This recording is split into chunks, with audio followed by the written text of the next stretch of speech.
Good afternoon. It is 1 o'clock, so we're going to go ahead and get started.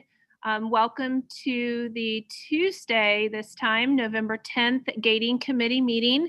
We appreciate all of our committee members joining us today and taking time out. And also, we know that we have individuals that are joining us also via YouTube, so we're glad you can tune in and also hear the discussion today.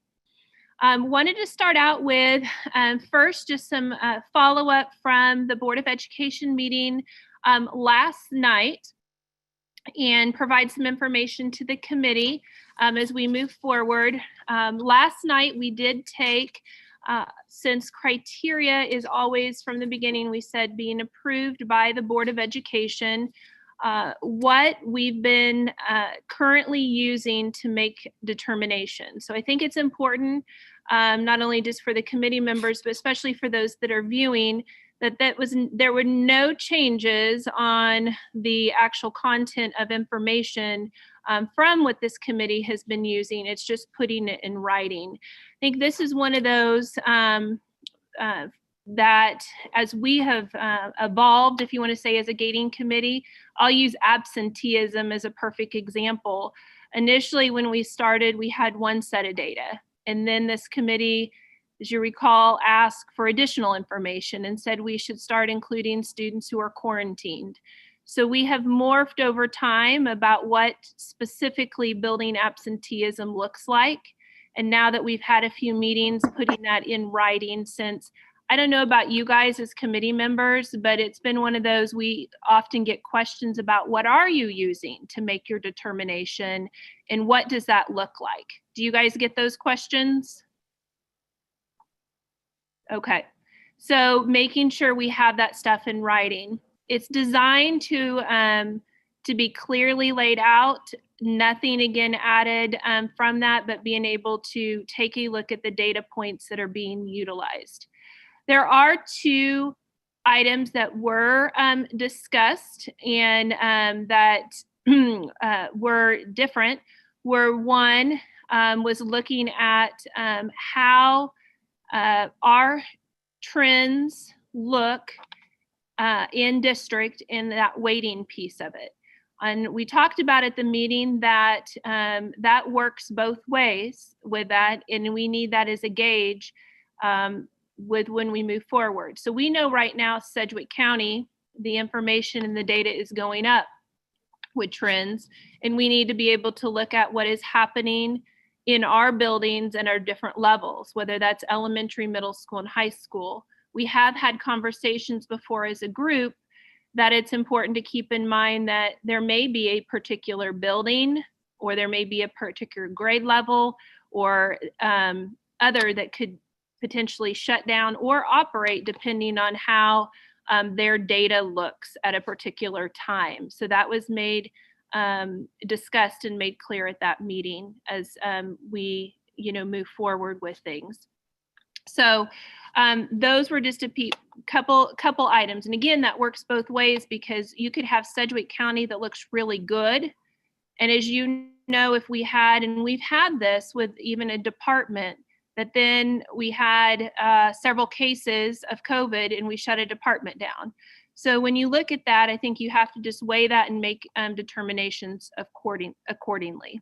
So we want to make sure we're able to back up with data. The second piece is when you looked at the modes of operations document, the other document was to be able to make determinations, was looking at school activities, sports, and clubs. So that is that green, yellow, red sheet, similar to that with the gray band, that we said we would take the band all the way across to red, even if we were in remote, to make individual decisions. An example that was given specifically at the board meeting was, I'll use cross country at the high school, and say we had our girls and we're very proud of them, girls and boys getting to go to state, and say we were operating in remote at that time. For a senior or any other kids, if we had no COVID cases on the cross country team, for kids, since we're operating every 2 weeks, it could, if we had no cases, even though Derby High School could be operating in a remote environment, that would allow us to say you could run state. So those would be individual decisions based on what is happening again in our building. I think it's very important that this group knows that that we're trying to be very transparent, put information out, but there's a few different things we talk about. I'll say just norms and expectations that we want to make sure we're keeping all safety of students and staff in mind. Today, just listening to different viewpoints and our conversations, and just being our mindset reflective specifically on the data, if you want to say, as we move forward on that. So wanted us to outline kind of what took place at the board meeting. I know there's all kinds of information and emotions, I will say, and feelings are high, I would say, regarding it, and making sure each person on this screen and those people tuning in had the facts about what was, and again, that is still the information that we have been discussing, but having that approved as we move forward. A few other things just wanted to mention as we move forward, and really value the conversations we've had here. Also from a shout out to our Return to Learn group, staff in general, our Superintendent's Advisory Council, DNEA providing feedback because we hear comments and concerns and suggestions from them, and also with Board of Education, with members and discussions that are had there. I know sometimes it feels like all of this, and it does feel as we're moving forward, these are challenging times. The key is we're working together. It's not, and sometimes you guys may feel like, hey, oh my goodness, why is this happening? We need to continue to have conversations and ask why, and seek to understand before we jump to different information. So some things very proud about collectively. Substitutes as we move forward, and we've had some discussions on there. We still have challenges, but certain things have been put in place regarding substitutes, with floating subs being put into place. I know our building principals, along with Becky Mader, have attended Wichita State, Emporia State, and Friends University in November, and interviewed over 40 individuals. We have got information out multiple ways to try to get additional subs, but that all impacts with when we're making decisions and whether we have staffing to be able to move forward. Other things, making sure supports, we have just looking at, we are going to hire individuals to help with attendance that is new, that will be coming out at the elementary and secondary level, and then also those that are quarantined that can follow up with families. Obviously, people that are tuning in, having Amy and Lacey helping with looking into cases that happen in the building and supporting in that way has been beneficial and been into place. Teachers that are on this screen, you should be receiving soon. You probably saw from the Return to Learn group that monitors are coming for you. Second monitors. Hopefully you're excited about that. Hopefully that will help with learning, but that piece is coming. And other things such as remote conferences and tech support at the high school. Those are just a few. I'm not going to run through the list, but I think it's important, again, working together. What are we doing to support? Working to listen as we move forward, even though I know there's a lot of challenging times, and trying to take that in consideration. So with that being said, as we move forward, we're going to go take a look at the information you got. That really kept us going this time, because normally we have Tuesday to compile information. So we took the latest information that we had. We tried to put it in the format of the data that we're looking at and be very clear. So Latona's pulling that sheet up as we speak, so we can go through and look at our data and see where we're at regarding that. But the sheet that you received via email outlines each of the criteria and where is the data from. So those people that are viewing in, it says, how do you arrive at a particular decision? It is straight from the data and information that we had. Keeping in mind, we did say that we will look and weigh what is happening in our buildings differently. And I will tell you, we have had some uptick recently of some things just recently of numbers, and we're going to take a look at that as a particular building. So first one is our gating criteria consideration that is coming from Sedgwick County Health Department. When you look at it, the matrix table, that is, as of when we posted it, the latest information and data that we had. So I'll go ahead and have you click on that so we can take a look at it. When you look at that information and going across there, we are, can you scroll across with where we're looking at that data? There you go. Okay, so it's at the bottom there with it, and you have the numbers. You have 18.2 and 11.8. So that does get us to 15%. I just want to make sure you see where that is coming from. Do you guys have any questions on that or where that data is coming from for that area? That strictly is the only criteria in that line, and that would put us in red. Before we vote, as we said last time, we would take any discussion on that gating criteria item, and we would open it up at this time if there's any comments or discussion on that before, again, we would vote. Heather, I just wanted to make something really clear. Because we had to do this a day early, typically there would be another week that we wouldn't be counting, which would be last week. But last week's information is not on there. So we are taking the most 2 recent weeks. Like I said, if this was Wednesday, they would have had last week's information, which we would not have considered. So those who have been around for a while, it might look a little bit differently on a Tuesday than a Wednesday, just because of that. Oh, and I'd like to mention, I think if we had next week's data, I think would be well over 15. I think this week is a lot different than the week of 10/18 to 10/24. So right now it's on the cusp of that 15, but I think it would be something to think about that when we get that data just tomorrow or later today, it'll be not on that 15.0, it'll be well above that.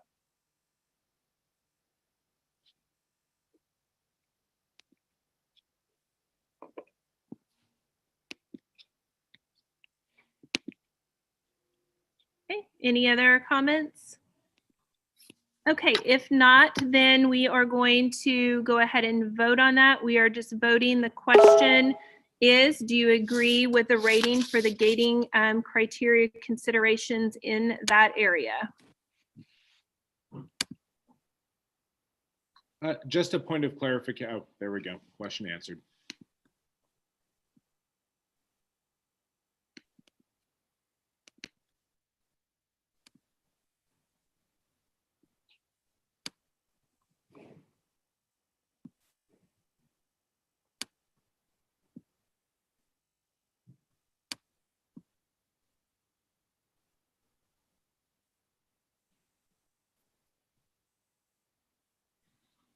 Okay, are all the votes in?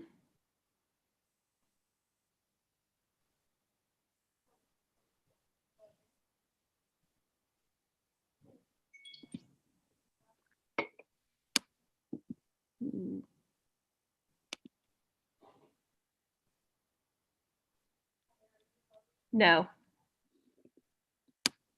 Okay, I think, is that right? Everybody's in? Okay, so we have the gating passes with 92% to 8%, putting that in red with that. Okay. Moving down to the next category, and again, when we look at, and we're going to take some time to get familiar with what data is sharing there, is we look at community trend wraps in. We're looking at data from Sedgwick County Health Department. We're looking at input from our local physicians that we have, our staff trend in the school district, and also student trend. So we'll just start going across with looking at what is Sedgwick County Health Department and the information that they're showing with regarding community trend, and then looking at that piece of it. So when we look at, obviously, with community trend, what they're saying is pretty much across the board that they're seeing increasing trends within Sedgwick County is what the chart is showing. The next one, I do know we have at least one doctor on the call. Appreciate you guys being on the call.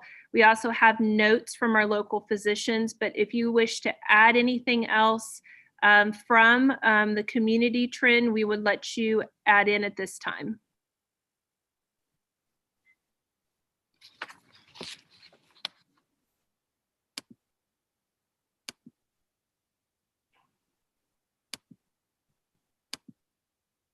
Looking.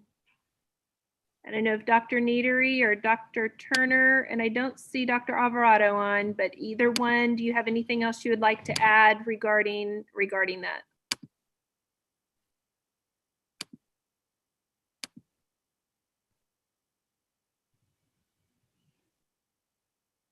No, I would just say, Heather, that things are definitely extrapolating right now. I mean, the numbers, at least in my office, we're having 30 to 50 calls a day the past 2 days. So it's definitely, the trend is definitely increasing.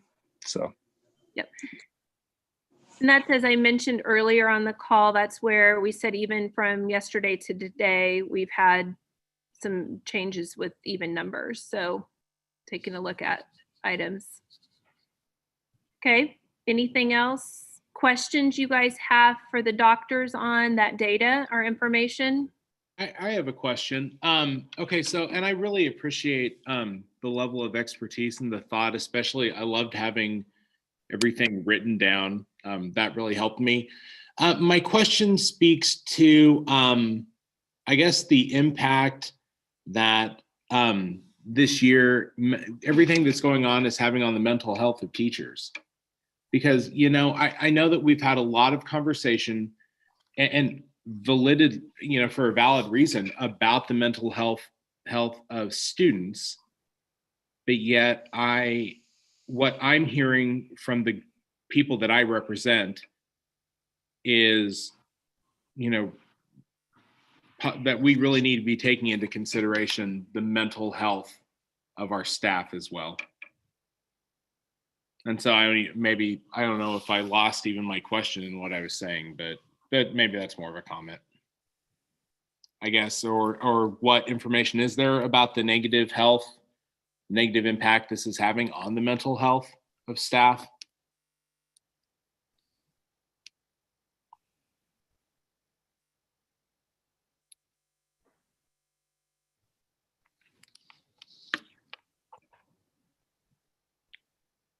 Do we, Heather, support. do we have anything that shows that? I mean, I know we're tracking students and as Joel said, that's what we should be, but I also, I mean, are we tracking anything to do with our staff? I mean, have we seen anything? I know the doctors feel that the kids should be in school, but I'd be interested to hear whether they've have any input on our staff as well. I think we can definitely ask them. The data we're bringing today is the data we agreed on as the group and the board. So I'm happy to gather anything else if we're wanting to take to the board any different criteria, but we can sure ask if they have other feedback. I definitely think that's important. I mean, we're in this again, it's all staff, it's teachers, it's our classified staff, it's our administrators, it's everybody. Again, I come back to, we're all in this together. It is challenging in every different seat that we sit on the bus around here, literally. It's definitely something to keep in mind. And different people, and that's what we're hearing, it is, when you say all staff have their own viewpoints and sometimes differing viewpoints, you know, on what is either right, wrong, or what they feel good about or don't feel good about. So this is a challenging time and challenging navigation as we go through here. And we've heard that time and time again. So I think we come back to what are we looking at? We're hearing and listening. And that's one reason we started off with, we've made a lot of pivots as we've gone on, or changes, and trying to work to adapt and to make sure we see those. Because sometimes when it feels heavy, sometimes we lose sight of all the things we're trying to do to pivot, and we need to continue to pivot and listen. And that's why we have a group to do so. And each person on here has a very, very important voice. My I guess plea that I would say, or encouragement that I would say is, I was a bit, I will say, just saddened where we jumped from, and it puts even the board and others in a great situation last, and being very upfront and honest about that and what we're, getting into, because that's not the case at all. It's saying we're wanting to keep students and staff safe. And we have to pivot with what's happening in our schools at the time, even in 24 hours with what happens and making changes, and just what Dr. Turner said, that we have to look and adjust and keep our students and staff safe. So it's a very clear, direct message I would send to anyone that's watching, that we have to make sure that that's occurring, and having open and honest conversations regarding it, and also looking at what we're doing to adjust to support, and trying to take load off. When we talked about social emotional little things, like it's looking at when we talked about a give that we could do when we said staff could work from home on their work day. Didn't have to do that, but as a district, we felt it's important people can make professional decisions and to make that determination. So if there's things like that as we move forward, we also want to do that too. So it's probably a long explanation from that, but I think those are important and upfront, conversations on that. So I don't know if we have anything else that the doctors want to add, but if not, we would go on to the next category that we have. Well, I had a comment back to Tita's question about mental health. I don't know that we do keep any stats or anything, but it seems like more and more I'm having more staff come to me, and more anxiety, more concern. They're scared. They're scared for themselves and their families. Heather, I know you want to keep, I appreciate wanting to keep an eye on the data, but I have to tell you, I had countless between last night and this morning, countless emails, text messages, angry staff members in my room this morning complaining and actually scared. I had people crying.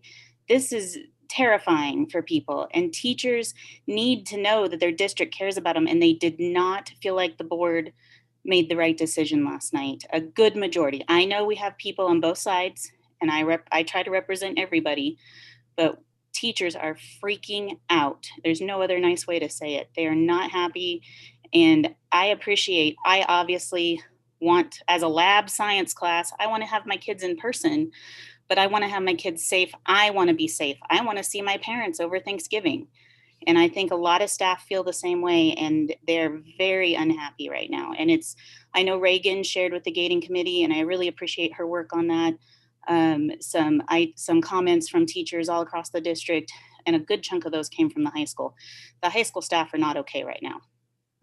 Which I think would be important, and anybody that's tuning in, there is nothing different on this sheet than this gating committee has talked about. So it is scary if they've never seen it before.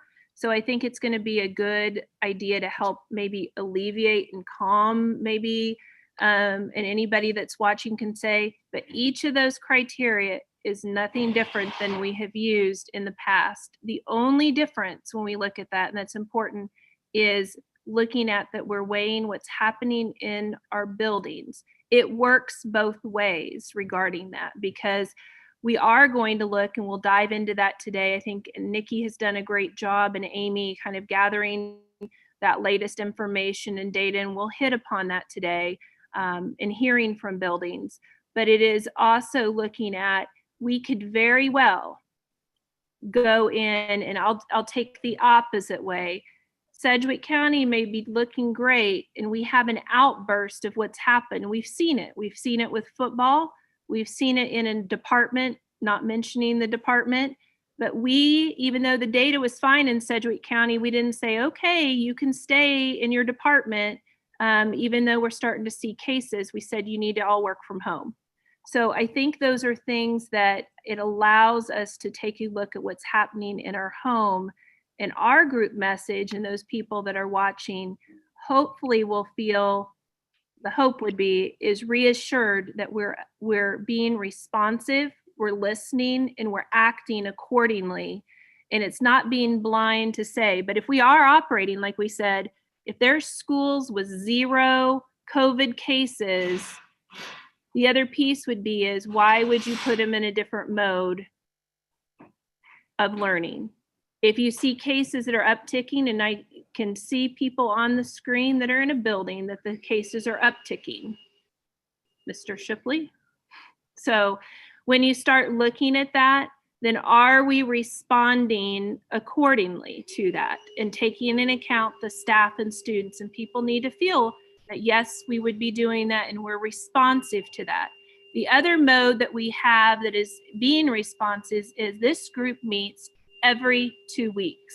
And the other piece is people that are viewing in, that's important to know, is that in the meantime, and that was brought up last night by the board, reassuring and they're supportive of, if something goes crazy, like Dr. Turner said, just in what, Dr. Turner, didn't you say, just in recently, we're seeing things skyrocket, with that.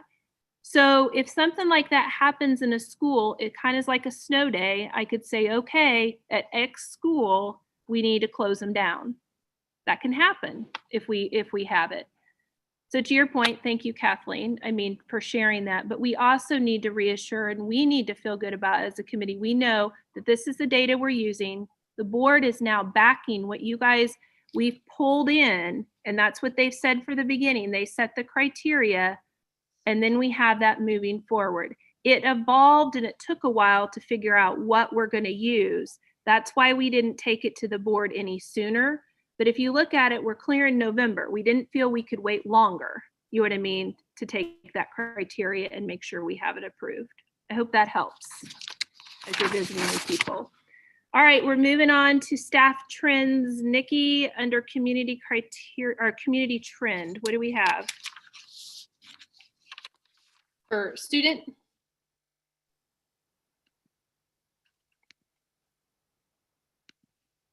I'll do this. You want to do student while you're on? That's fine. Student trends for community trend. Yep. So this is the breakdown of weeks since we've been in the since we've been in school, of just what it looks like per week. You'll see 2 charts there. The top one is per week, and the bottom one is per gating committee meeting, because we often discuss that as well. So those are our numbers. Latona, if you scroll down a little bit, I do have some line graphs, and it does show that our numbers are increasing. If we look at it just broken down by week, we haven't hit as many as we had in 1 week, but if we look at our 2-week breakdown, we are higher than any other 2-week gating committee time. Okay, any questions on that data? I would add that she didn't have data on there for this week, but yesterday at about this time, I ran the quarantine list for Derby High School, how many students were in quarantine yesterday, and there were 56.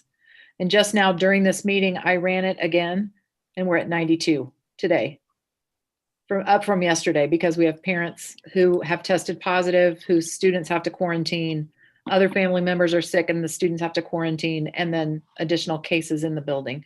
So I think the week before was listed as 211 in the district, but I just wanted to point out that we have 92 at Derby High School alone as of today.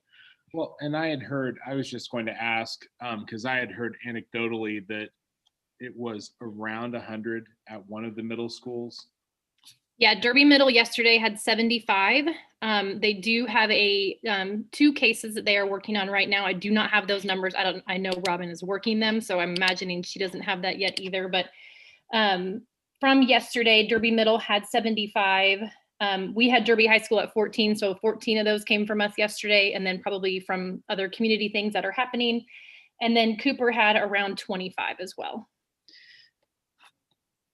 Thank you. We had 75 new ones yesterday, but we have kids already on quarantine. Yes, sorry. So there's that 211, so 75 new ones yesterday, correct. Okay, any other questions on that? Okay, and then we have our staff trends that we have.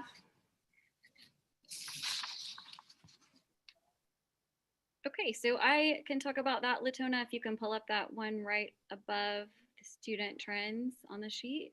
Thank you. All right, we have student or staff trends listed here. The first tab there is new positive cases by week. So if we look at the last couple of weeks, you can see the numbers there on the left, and then you can see the chart over there to the right of those numbers. I want to let everybody know that if you look at last week, we did have 11 new positive cases. Back in the middle of October, we had that as well. So we had kind of an uptick there, and then we dropped down. We went back up last week, and then it looks on the chart as if we are decreasing. That is not, I don't feel a fair representation of that, because that number that's on the grid there is from since Friday's dashboard cutoff of data. So over the weekend through this morning, that's where we have the 5 cases. So I just wanted to point out that the chart looks as if there's a sharp decrease there, but if you look at the numbers and you consider the time and the dates, we were feeling that we were stable to increasing, looking at that over the last 6 weeks or so. And then if you could click on the other tab there, the staff in quarantine. So this is a snapshot of the staff who were in quarantine each Friday. And again, you can see the numbers over there on the left. So if you look at the November 6th for last week, we were higher than we have been since mid-October again. So that would be increasing, as you can see there on the chart, from October 30th to November 6th. Since we have not gotten to Friday of this week, we don't have the snapshot listed on there for this particular meeting. And to add to those numbers, I sent 2 staff members home today with multiple COVID symptoms. So they'll they're be quarantined at this point, and yeah. Thanks, Jeff. Mrs. Mater, Yes. when we look at this, and just more comment and maybe a clarifying question, but staff, we're talking classified, certified, everybody. It's not classroom teachers necessarily, because the comment part would be that at Derby High School, which will probably echo at all other buildings, it's often the classified staff or non-instructional staff that really impact operations.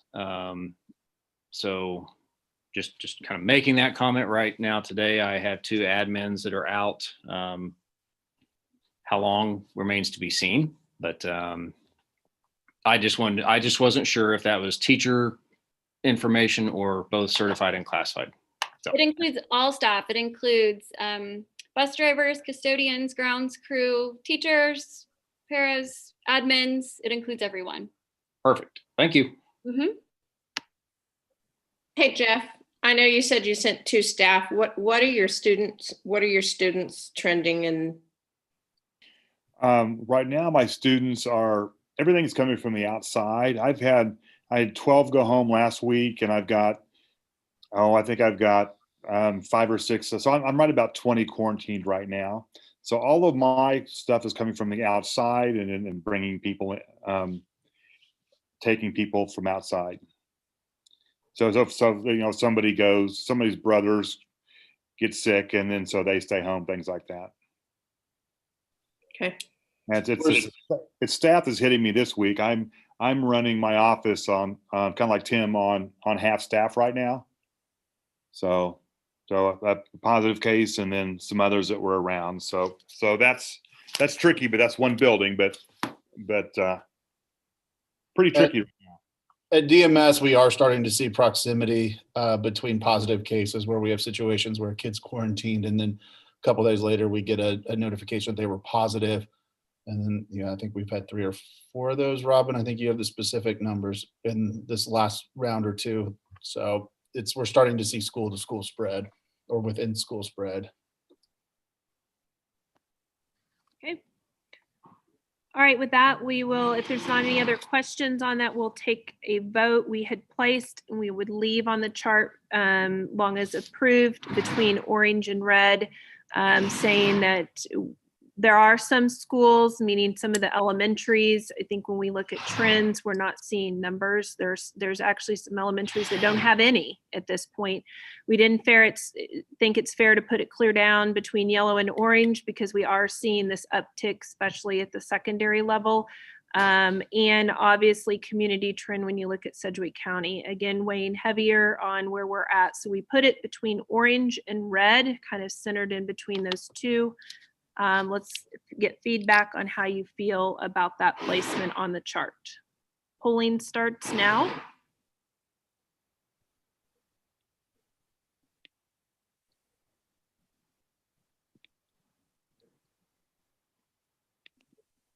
Would it be possible to update the way that the questions are asked to ask? Do you think we should be in orange, red, or between orange and red instead of just do you agree? We could look at that for next time, but right now we have everything pre-programmed in. How about that? Okay. And if we don't get it passed, then we will work on programming another question in. How about that? Thank you.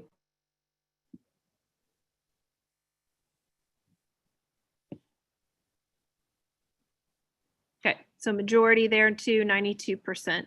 Okay. The next one, I think this is, we'll look at our community criteria. Again, another data piece we specifically put on the chart for those that are viewing, and also everyone, just as a reference, since there's lots of different data points. But looking at the 2-week total of new community disease cases is what we're looking at for the Sedgwick County chart, that matrix table. And when you look at that, right now, it talks about if you've had greater or equal than 151 cases. Obviously, in the community from Sedgwick County, that chart, if you go to it and you look at the numbers, it's at 477.6. So that does far exceed the 151. However, when you look at all people together, and again, we're gonna have a chance to talk about different buildings later. You know, so if you're sitting there from the elementary and you're like, I have no cases, which is true, there's some of them, and feel like you're at a lower level, understand that. But we also have people on the other spectrum that are probably sitting there and saying, I'm dealing with, and half my office staff is gone, and those types of things. So we felt that students and staff trend right now in schools is less than where we're at in Sedgwick County, since we do have those schools operating well, but yet not clear down to the yellow piece. So we posed putting that in orange. The thought process here, since we do kind of have differing points of data, would be, long as this group is fine and we can vote, is to leave it on the chart as is, just so they're separated. People can see that Sedgwick County is here. This is where we're thinking where our students and staff are, and they can clearly see it at this point. So we'll take a look at that, answer any questions first that you guys may have, and then take a vote. Any questions on community criteria?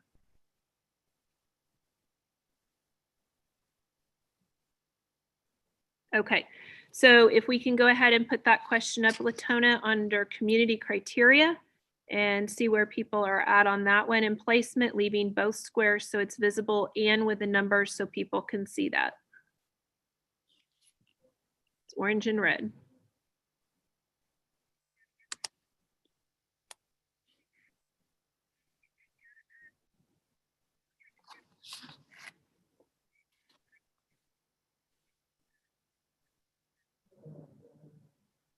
Okay. All right, so 92 to 8%. All right, moving on then, down to building absenteeism. Again, building absenteeism to what the gating committee had looked at. With that was looking at those 4 areas. So looking at that student absenteeism compared to last school year, also quarantine information, looking at staff absenteeism and staff quarantine. Are there any between Nikki or Becky, any information that you have to share, highlights on that area, or Holly? I can just quickly touch on the staff absentee data. So we are running, and those sheets are attached there for your review, but we are at 90% or higher present at each of our buildings right now for staff. And then if we look at the historical data, we're within 1% or 2%, in some buildings better. So I feel like with our staff, I know we do have a lot of staff in quarantine and we do have some positive cases, but overall we have staff gone for varying reasons, just as we would in a typical year.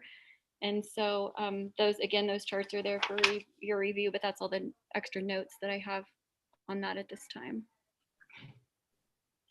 Hey, Becky, I had a question about that. For staff that was on professional leave last year, like for meeting at the ESC, would that have counted as an absence, or did you pull that out?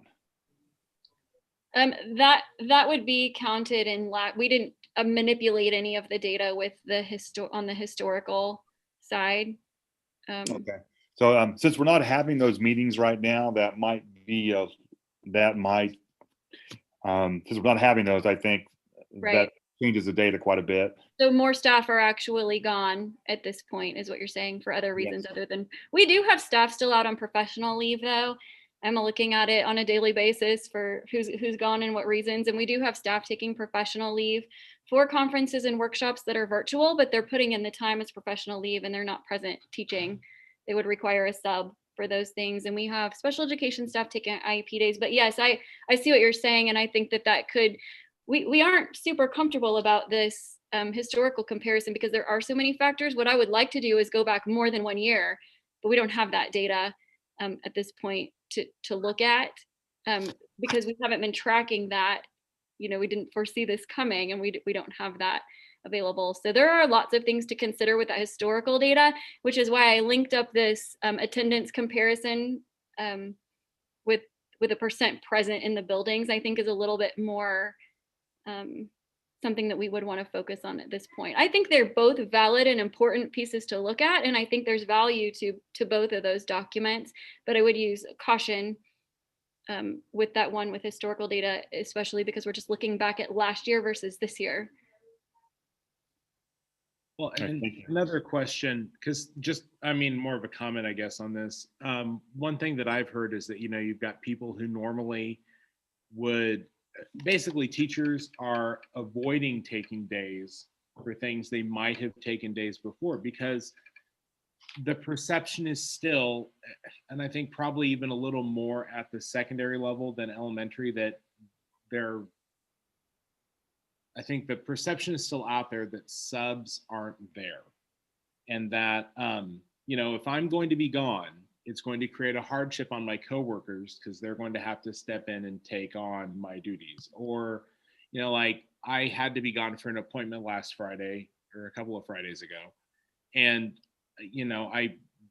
no one picked up my job. And so it fell to my paras. And so I think one thing that might also be impacting this is that staff are doing their best to not take off time for things they absolutely don't have to take time off for. Yes. Also a lot harder to write lesson plans when you're teaching in 3 different modes at once. Leaving lesson plans for a sub when you have synchronous classes and you've got remote students, you've got quarantine students, it's all but impossible. So most teachers. I had a teacher tell me. Go ahead, Reagan. I'm sure you've got the data there. I had a teacher who needed a cancer checkup, and she said she wasn't going to go get it because she was worried about leaving her kids because she's teaching remote and in person online. And when we're talking about mental health, that affects our physical health so much, and the teacher stress, it might contribute to low teacher retention rates, and it impacts our teacher student relationships. So we really, if you're under severe, when we talk about even when we're under severe stress for long periods of time, that is going to affect the physical health of our teachers, which even might hurt them recovering from the virus if they received it. And so I worry about, and that can take 10 to 20 years off of your life if you're under that severe stress. So I just want to reiterate how important it is that we take care of the mental health of our teachers, because that affects their physical health also.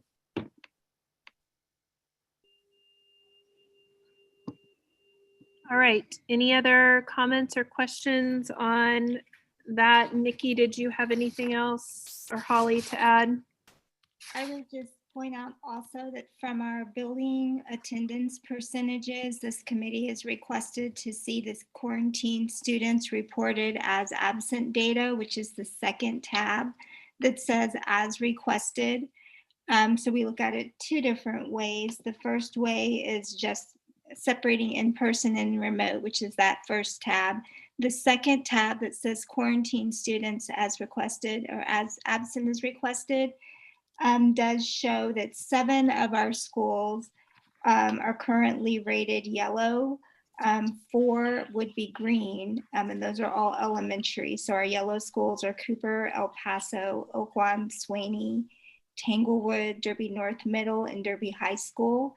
And then our school that right now with that attendance data that is based in red would be Derby Middle School. Any questions I can answer on that?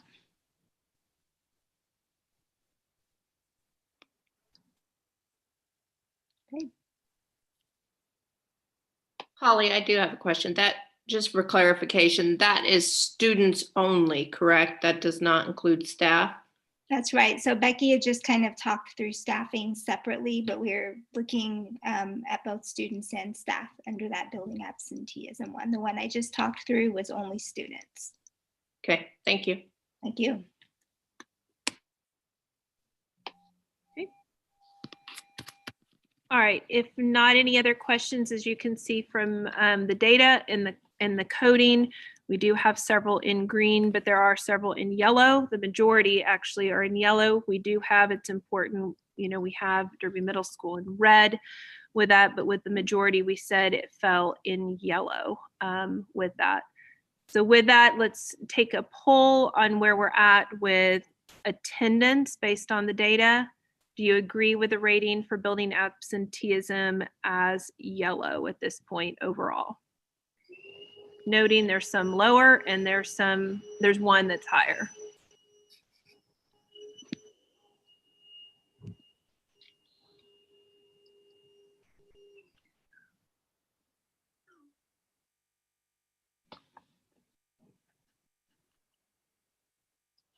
Okay. 88% to 12%. Thank you for that feedback. We will leave that in yellow. The last one is taking a look at hospital ratings and where we're at hospital rating wise and the latest information when we pulled that earlier today. Taking a look at it is, again, 3 different areas, and it's interesting how that comes in differently, but we have Sedgwick County Health Department, KDHE, and then input from local physicians. What we have from Sedgwick County Health Department, we show, and where that came from, actually I was going to let Nikki talk about that, what it shows and where that comes from. Do you want to talk a little bit about that, Nikki? Sure. So if you look on, where Latona has it, what we did was there's 208 beds, total ICU beds, and there's 178 COVID-19 patients there. So Holly, make sure I did this right. So we divided the 2 to figure out how much of a capacity there still is left. So I know what the news is reporting, but this is also based on their dashboard. And so we had 15% is where we were at with the Sedgwick County one, right? And then KDHE has a different number. So Latona is pulling that one up. If you scroll down, Latona, and hit on hospital capacity. And then you'll have to change where it says, that second drop-down box where it says all, change it to South Central.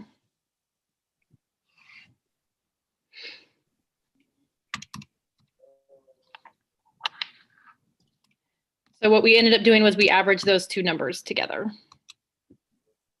because that one shows 49% available.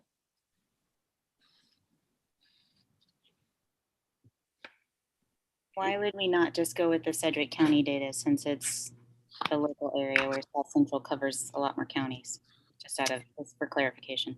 So this entire time we've been using KDHE, so we didn't feel like we should completely switch models of the information that we're using, which is why we're taking them both into account now. Going back to the hospitalization chart for Sedgwick County, you said you calculated there's 15% of the ICU beds available. The chart shows 0 ICU beds available. That's the blue line, if I'm right. So I'm trying. Are we just looking at COVID ICU, or sorry, I missed the math on it. So just to, sorry, Nikki, go ahead. No, go ahead, Holly. Yep, so what we did was we said how many beds, because we wanted to see the beds that were available and specifically to COVID, since that's what this committee is taking a look at. So we took the number of total COVID patients, the number of beds available, and that's how we came up with the 15%. And you're right, they are reporting the 0 number there, but since we were looking specifically for COVID, we went ahead and went with the 15% calculation, which still puts us at a higher rate or a lesser availability rate for specifically for Sedgwick County. But historically, we have looked at both KDHE data and Sedgwick County data. So if a person were to need an ICU bed with COVID now, and it's probably a question for the doctor. So a person comes down with COVID now and needs to go to ICU. And this is a larger question about how the region maybe works together. I saw a report about COVID patients being transferred to Kansas City. So if a COVID patient comes down now and there's a percentage of people who are in the ICU with COVID, and then there's a percentage of people in the ICU for other factors, where does that patient go right now?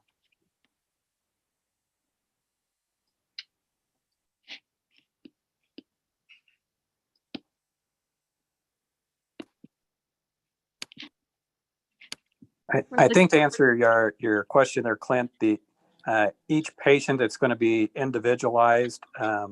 They're opening up more units that are not COVID units, and because of their contingency plans, so they're starting to open more up.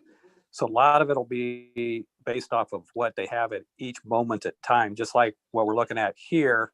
One moment there might be an ICU bed, and then the next moment there might be 5 people that need one. So the ventilators are available, but the other issue that the hospital's running into is nursing staff to cover them all. So I think, from what the hospital's reporting, it is, a fairly critical time right now. So, I mean, they're sending reports out to us saying, discharge patients if you can, but in terms of where they're going to go to ICU, it'll all depend on, if there's a bed available, and if they, what their contingency plan is, we'll find a place to put them, but that doesn't necessarily mean that, they may have to ship them across the street to St. Joe or down to Rock or wherever. But I think the numbers that we're looking at would definitely put it, I would say in orange, to red for the hospitals too right now, that it's definitely spiked up on there. So the other question that I have is, and maybe this is a little too in the weeds, but so the KDHE site's showing us as being at 49% for the region, but according to this, we're at 100% in the county. So are the beds roughly split 50-50 between those that are in the county and those that are in the region but outside the county? I don't know the answer to that, but I would say, at least from anecdotally, for the COVID beds, most of them are at St. Francis and are at Wesley. And that number is probably going to look at all of the numbers around here. I know at Rock, we're trying to keep, COVID out, but it's all going to start, spilling over to the Derby hospitals too. And so, so how they're counting their ICU numbers, I don't know either. To have 49% available, I don't know where that came from, because that doesn't seem, from what I'm hearing, that's a very high number that's not true. Yeah. I like the idea of looking at total ICU beds regardless of reason why they're in there. I think that speaks better to the overall situation that we're in. So that's definitely, in my lens, how I'm probably going to want to look at it for myself.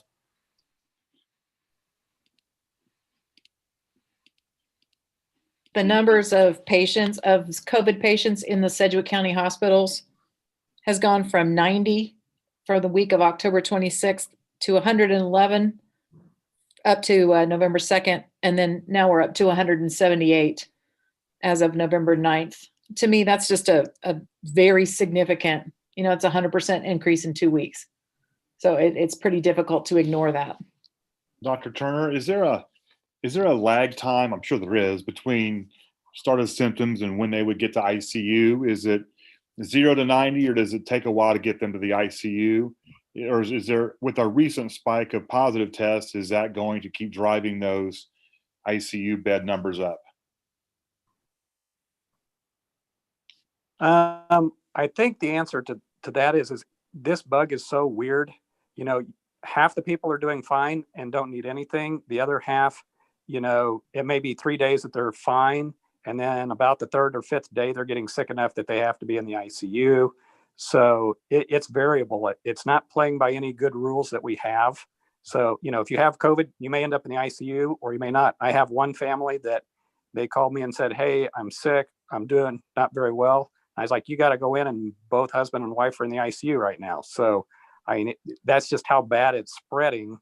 But we really don't know whether it's going to, so today you might have 100 new cases and none of them be in the ICU, and tomorrow all of them need to be in the ICU. So there's just a lag time, and the bodies just don't react, the same for everybody. Dr. Turner, I know you weigh part of that with physicians and Dr. Neatery. Initially, I think it was placed, again, it's ever changing with that in yellow because we had KDHE, one was in green, one was in orange. So we kind of placed that in the middle. But do you see this more from a physician standpoint, more in the orange then, based on what you're seeing in the last few days versus yellow? Correct. Okay. I'd say orange. Okay. All right, any other discussion on this? Or if not, we would vote on hospital placement, which hospital placement, based on the discussion and information we have, we would move it over to orange is what we would be voting on, placement of orange for hospital line item there.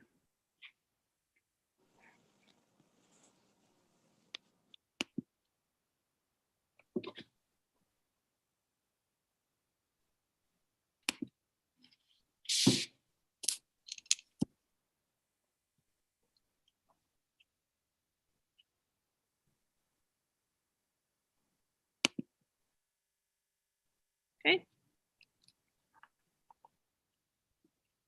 Polling, this is a little more split on that with where we have it, but we do have the majority at 65%, so we will leave that at orange where we have it. Okay, moving on then, let's talk a little bit about overall, looking at our chart in placement, and then just so you know kind of what we're looking at, we'll look at overall placement.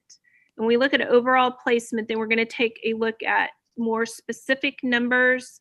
I think look at student and staff numbers, and then talk about wherever placement is, if we need to look at with different modes of learning and what that looks like with it once we get past that. So it's not that we're just in one and then we're done. So we need to get our placement, then look at our chart with what modes are operated underneath during that time, that placement, and then make some decisions. So with that being said, I think we look at where we're at on the chart, having a red, then orange red, and kind of an orange red again. And then we have a yellow and an orange to see where we would fall, looking at if we put, and get some feedback, if we put ourselves in orange. So let's get some rating if we took a look at any discussion before we vote about an orange placement.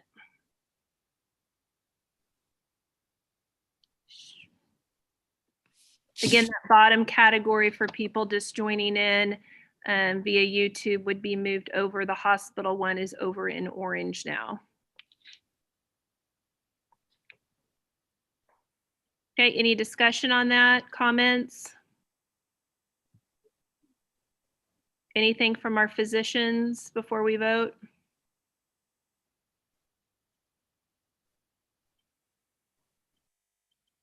Okay, all right, let's see where we're at with placement of orange. We can vote on that.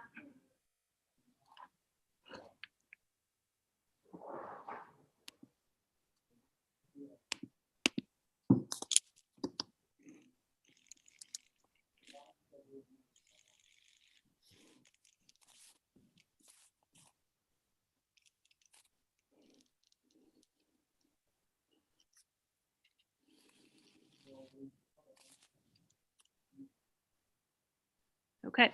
So a majority agrees with a large majority of placing in orange. So we have in orange. Before we move on with talking about modes, let's talk a little bit about where our at a student numbers. So we'll have Nikki. After that, we're going to talk about staff numbers. Then, since we do have different modes of learning that evolve with hybrid model, and then obviously option of with remote, visiting that with Holly, and then going from there. So let's talk with student numbers, Nikki. Great. So over the past 2 weeks, we have had 4 elementary students, 13 middle school, and 12 high school.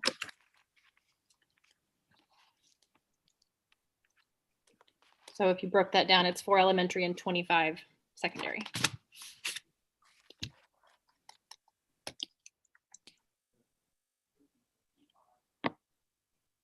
Okay, any questions for Nikki on numbers? Nikki, can you talk just a little bit, not to put you on the spot, but I know just was said earlier, just in the last, let's talk about this last week, or if you want to say last few days, have you seen what's been happening?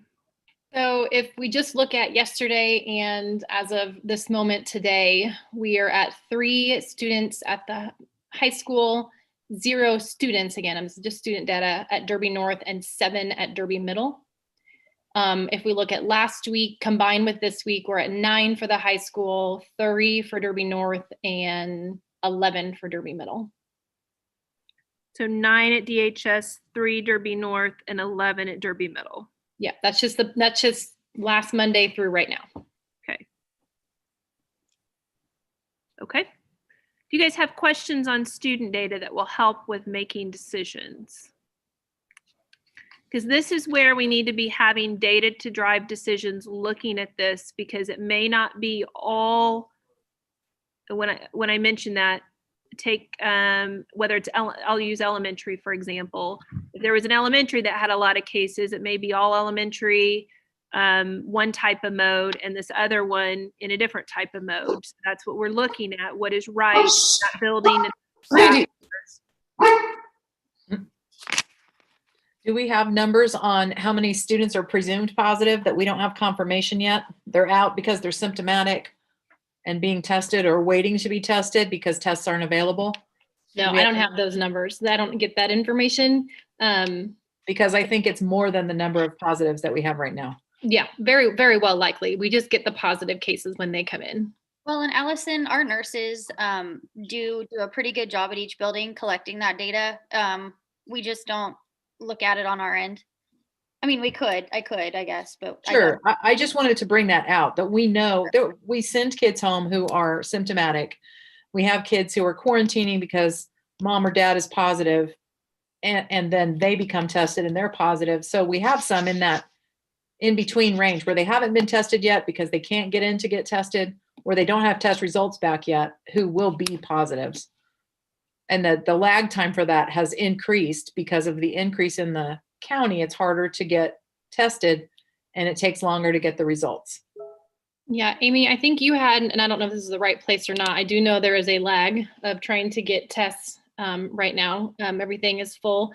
But Amy, didn't you have a percentage from the health department of however many, in general, so this is not, obviously not Derby Public Schools, but in general, how many people in quarantine end up testing positive? Yeah, Randy shared with me that right now the health department has data reflecting 30% of the quarantines are testing positive. And so, when you have situations where you're quarantining 75 kids at a time, there's a good chance a decent number of those are going to come back positive eventually.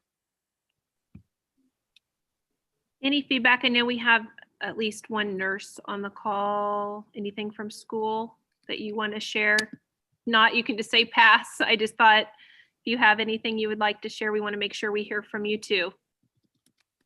We have a very large number out on quarantine this week, and we are seeing some of those this week for the first time, some of our quarantine kids ending up positive. Assuming from their exposure at school, it could be an exposure somewhere else too, but and then we've had 7 cases in 2 days, which I know is overwhelming and probably not sustainable to do every day with our staff. So it's been a rough week here. Thank you for your input. Heather, really quickly, I did speak with the health department earlier today, and he was asking me about activities that our kids are engaging in that is really contracting, I guess, that disease and really spreading it. And, our data isn't really reflecting anything inside the school as far as activities specifically that, they're really getting that from. And so he said that on his end from the health department level, they couldn't find anything either right now for Derby, just besides those class contacts is kind of what they're looking at. So I just wanted you to know that on the health department level, they're also trying to really figure out what in Derby schools is really spreading it. And I think from them, they're realizing it's just the community, overflowing into our schools, just like we talked about. Okay. All right, so that's student numbers. Becky, you have staff numbers to share? Yes, I do. So if we were looking at last week, positive staff cases new last week, we had none at Derby High School, 1 at Derby North, 2 at Derby Middle, 1 at Oak Lawn, 1 at Stone Creek, 2 at Swaney. And 3 at support buildings. If we look at this week, as of to this moment, we had 1 at Derby High School, 2 at Cooper Elementary, 1 at Derby North, and 1 at Stone Creek, as far as new positive cases for our staff last week and then so far this week. Okay. Do we want to look at quarantine information by building as well? It's up to the group. You guys want quarantine information? Is that helpful? Okay, they're saying, I see yes. Okay, sure. The quarantine information is a little more fluid. And so as it was reported on earlier, it was a snapshot of a Friday of who was in quarantine at that time. So for last week, we had 2 staff members from Derby High School, 3 from Derby North, 7 at Derby Middle. So there's that kind of difference that we're noticing across the board with Derby Middle, both with students and staff, I think is important to point out. We had 2 at Oak Lawn, 2 at Cooper, 2 at Stone Creek, 1 at Wine Tier, 1 at El Paso, 1 at Derby Hills, 3 at Swaney, 1 at Park Hill, 2 at Tanglewood, and 9 support buildings. Looking at this week, as Nikki had said, I don't have those numbers for this week. It's difficult to track throughout the week as it is quite fluid. So I don't have that as current as of this moment for this week. That's as of last Friday, the numbers that I just shared with you. I will say that as Nikki had said, with cases coming in, we definitely have people that we're working with right now, new quarantines, just like it was mentioned. And I think Robin said something about Derby Middle is working on quarantines today. Same thing with us in human resources. We're working every day with staff who are in quarantine. As Amy mentioned, most of the people that I'm speaking with are getting it from a family member outside of school or from meeting up with people outside of school, other family events and things like that. That's where most of the contact is happening. Sometimes we do have close contacts in the building. Derby North is an example where they have more staff members out right now, but for the most part, it seems as if those contacts are coming. It's most of the staff that are contacting me are something they did outside of the school, and now they have a close contact, whether it's a family member or a friend or someone in the community or something like that. Okay. Any questions for Becky? Okay. Next, we'll take a look at, since Orange talks about if we're entertaining with hybrid, there are different models of hybrid. We'll be asking this group too if we're looking at hybrid, with what model we would operate so we can let families know. But Holly, can you go over what those models are? Yep, so just in general, we'll take a quick look at each hybrid model and then answer any clarifying questions that committee members may have about each one. So we'll start low in our lower grades and just go high so that we have the information out there for the committee's consideration. For elementary, we have two different hybrid models. One is less restrictive, but it does put half of the students and half of the teachers except for some staff that overlap with different groups of students on different days. So elementary hybrid 2 model has Monday and Tuesdays, a group of students that we have coded as A1 or A2. So we've lined siblings up across elementary, middle, and high so that they can attend the same days. So Monday, Tuesday, we would have one group of students that would come and teachers. On Wednesday, everybody would be remote. And then on Thursday and Friday, the second group of students, or the Bs and 3s and 4s, would come. So what that model looks like for elementary, the 2-day, is that you have students 2 days receiving in-person instruction and 3 days receiving remote instruction. So they still get, in this model, 5 full days of instruction. So this limits the student numbers in buildings to half the number of kids that would typically be there. It also allows us to have classroom teachers and a few other groups of staff that are only there certain days so that they're less intermingling in general. The other elementary model, just for this committee's knowledge, is a 1-day model. So this one is more restrictive. It has half of an elementary class. So you would take your average class, have half of them on Monday, half of them on Tuesday, then they would receive 3 days of remote instruction, Wednesday through Friday. And then the B group would come on Thursday and Friday, again, half of the size. So students are in person in this model 1 day, and then they are receiving remote instruction 3 days. The 4th day, the 5th day, they are doing independent work so that the teacher can be in person with the other half of the class. So those are the 2 different elementary models that we've looked at, and we have sent home with families and communicated their groups. We would need to reiterate them, but we have communicated those at each level. Are there any questions I can answer about elementary before moving on to middle? Would the elementary staff kind of chime in and see? So just to clarify, we are talking about, we are going to go hybrid for elementary, and no, you're just showing us the models. Okay. We're just showing you the models showing for the model. Right. And then we will actually break it down specifically when we vote elementary, then secondary. In secondary, when we say, like, for example, I'll just throw out, say we say secondary hybrid.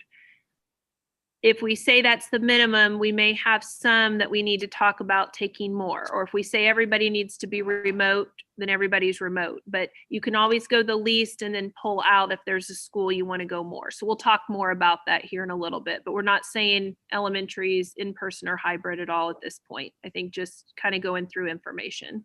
Okay. Yeah, because if we decide elementary is hybrid, I'd like to hear from the elementary staff about their thoughts on those models. Okay. I did have a quick question about that hybrid at the elementary level. Could you speak a little bit more about those staff who would be there for the total 4 days, and just kind of what that would look like for them, especially if they have elementary age children? And you know, I mean, for total transparency, I'm one of them, but I also know that I'm not the only one. And so just some information about what that would look like. Yep, absolutely. So the way that either of these models work, and it looks different for different groups of staff at elementary levels. At the beginning of the year, we had meetings with different groups, whether it was specialist or I know special ed had a task force group and in ELL as well, and kind of said, okay, would you rather see your kids less days a week or have more days where you're there in person? And the majority of specialists, almost all, said that they would rather be there and see their kids more frequently versus like every other week as they worked their way through that rotation. So we do have groups of staff that would be like our ELL, our special ed, and our specialist, also our secretary and lunch staff, and custodial, who would be there all 4 days of the week. And then everyone would be at home remote. It would be our classroom teachers who need to be teaching the remote kids, who would most likely be there the 2 days a week. Does that answer your question, Joel? It does. Thank you for clarifying. Okay. Holly, Yes, ma'am. what happens to say like paras if we go hybrid? Are they, So I mean- they too will probably have their students split. Now, this doesn't mean that we couldn't do some additional scheduling work and work through that pieces if we needed to make it more restrictive and try to get them there 2 days a week. But then it does mean that some of their student groupings that they are currently in may have to change. Does that answer your question? Kind of. So are we saying that they would only be going 2 days a week, so they're losing two days of work, or no? No, so that could go two different ways. They could either be there 2 days a week, which means we'd have to do some schedule adjustment there, and then do 2 days of remote. Or they could be there all 4 days and then do the Wednesday remote support. Okay. Okay, thank you.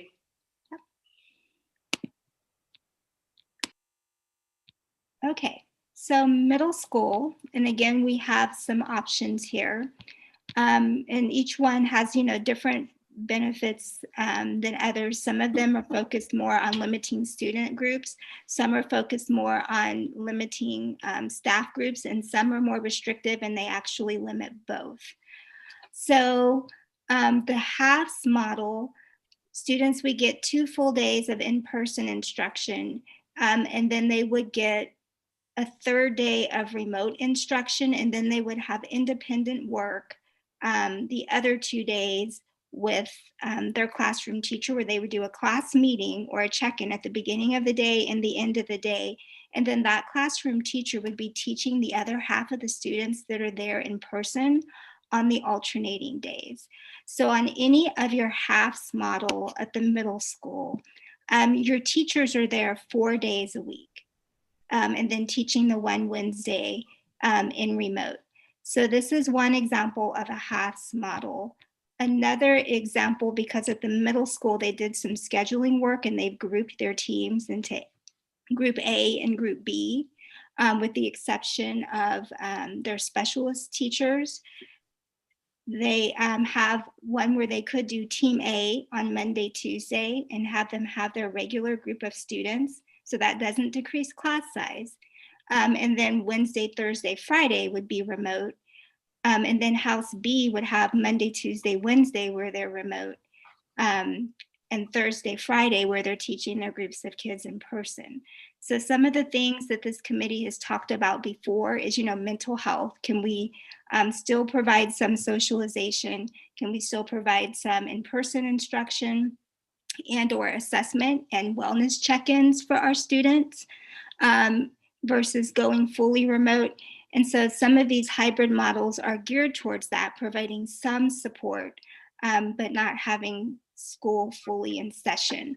So in this version, the second one of the middle school halves hybrid, the majority, you take your student size, your student body size, and you're decreasing it into half. And then you're taking your teaching staff and you're also decreasing them into half, the numbers that would typically be in the building, to really try to limit the spread. And then the third one is our most restrictive middle school model before going remote, and that's 1 day in person and 4 full days of instruction. So if I'm a student in the A group, whether it's A1 or A2, I would come to school 1 day a week, either a Monday or a Tuesday, and then the remaining days I would be remote. And so on that 5th day of the week, I would have a homeroom meeting, and then I would do independent work with my teacher and then check in with them at the end of the day. And if I am a B student in the quarter mode for middle, I am doing 3 days of remote instruction, 4 days of remote instruction and 1 full day of in-person. And again, it's, if I'm A1, my day is Monday. If I'm A2, my day is Tuesday. If I'm B3, my full day is Friday. And if I'm B4, my full day is Thursday. The rest of the days I am engaging in remote instruction with my class and my teacher, except for the 1 day a week that my teacher is teaching the other half of the students. So with middle school, you definitely have some options to consider here. One where teachers are there in person 4 days a week with 1 day remote, but the student body is decreased into half. The other where you have your A team and B team of teachers that are there on site 2 days a week, so decreasing your staff in half and your students in half. And then the third is where your kids are only there 1 day a week in person, but your staff are there 2 days a week and then teaching the rest of the time remote. So in this quarters model, you get down to 1/4 of your students and half of your staff on any given day. And Holly, could you talk about late start if we were to go remote so that people have an understanding of that? Yep, so currently late start is on Monday mornings. We start an hour late. What we would do with late start is have an abbreviated version that would occur Wednesday afternoons. And that's the day that everyone would be remote. So that our schedules on those days would provide us with that flexibility to do that. Any other questions I can answer for remote, or sorry, for hybrid for middle school models?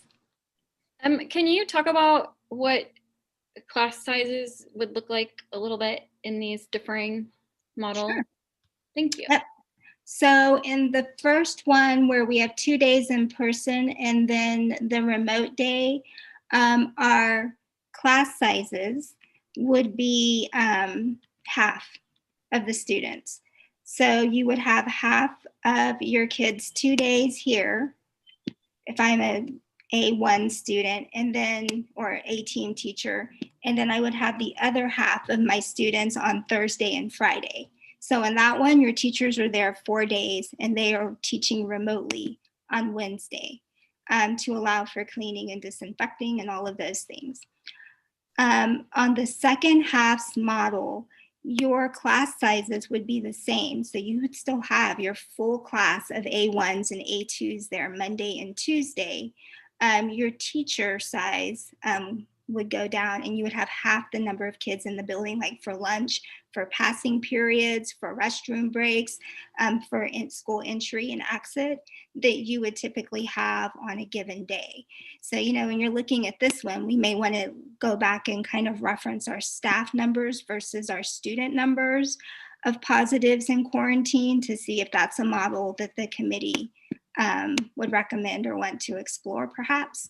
And then the third model is, again, our more restrictive one. Kids are there 1 day, staff is there on site 2 days, and then the other 3 days they're remote. So in this one, you are getting down to having, it's half of your kids 1 day a week, either Monday or Tuesday.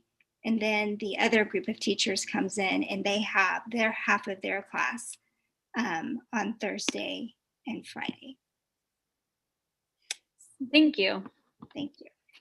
I know we don't have a middle school teacher to address this, but maybe Jeff or Clint. How evenly distributed are your A's and your B's? Because I know at the high school, our classes are not evenly split A and B. So the A's and B's are by team, so they're fairly evenly distributed. It's not 100% obviously, but plus or minus 10 kids probably across each grade level. The 1, 2, 3, 4 is probably a little bit more of a crapshoot. I wouldn't be able to have a good idea of that at this time, but the A's and B's are pretty even.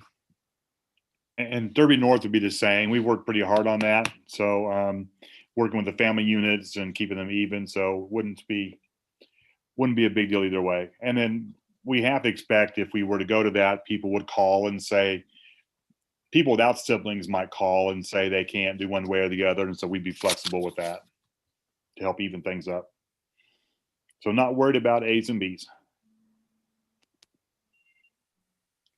Okay, so then let's take a look. Oh, let me ask you any other middle school model questions that I can answer for the group. Hey, Holly.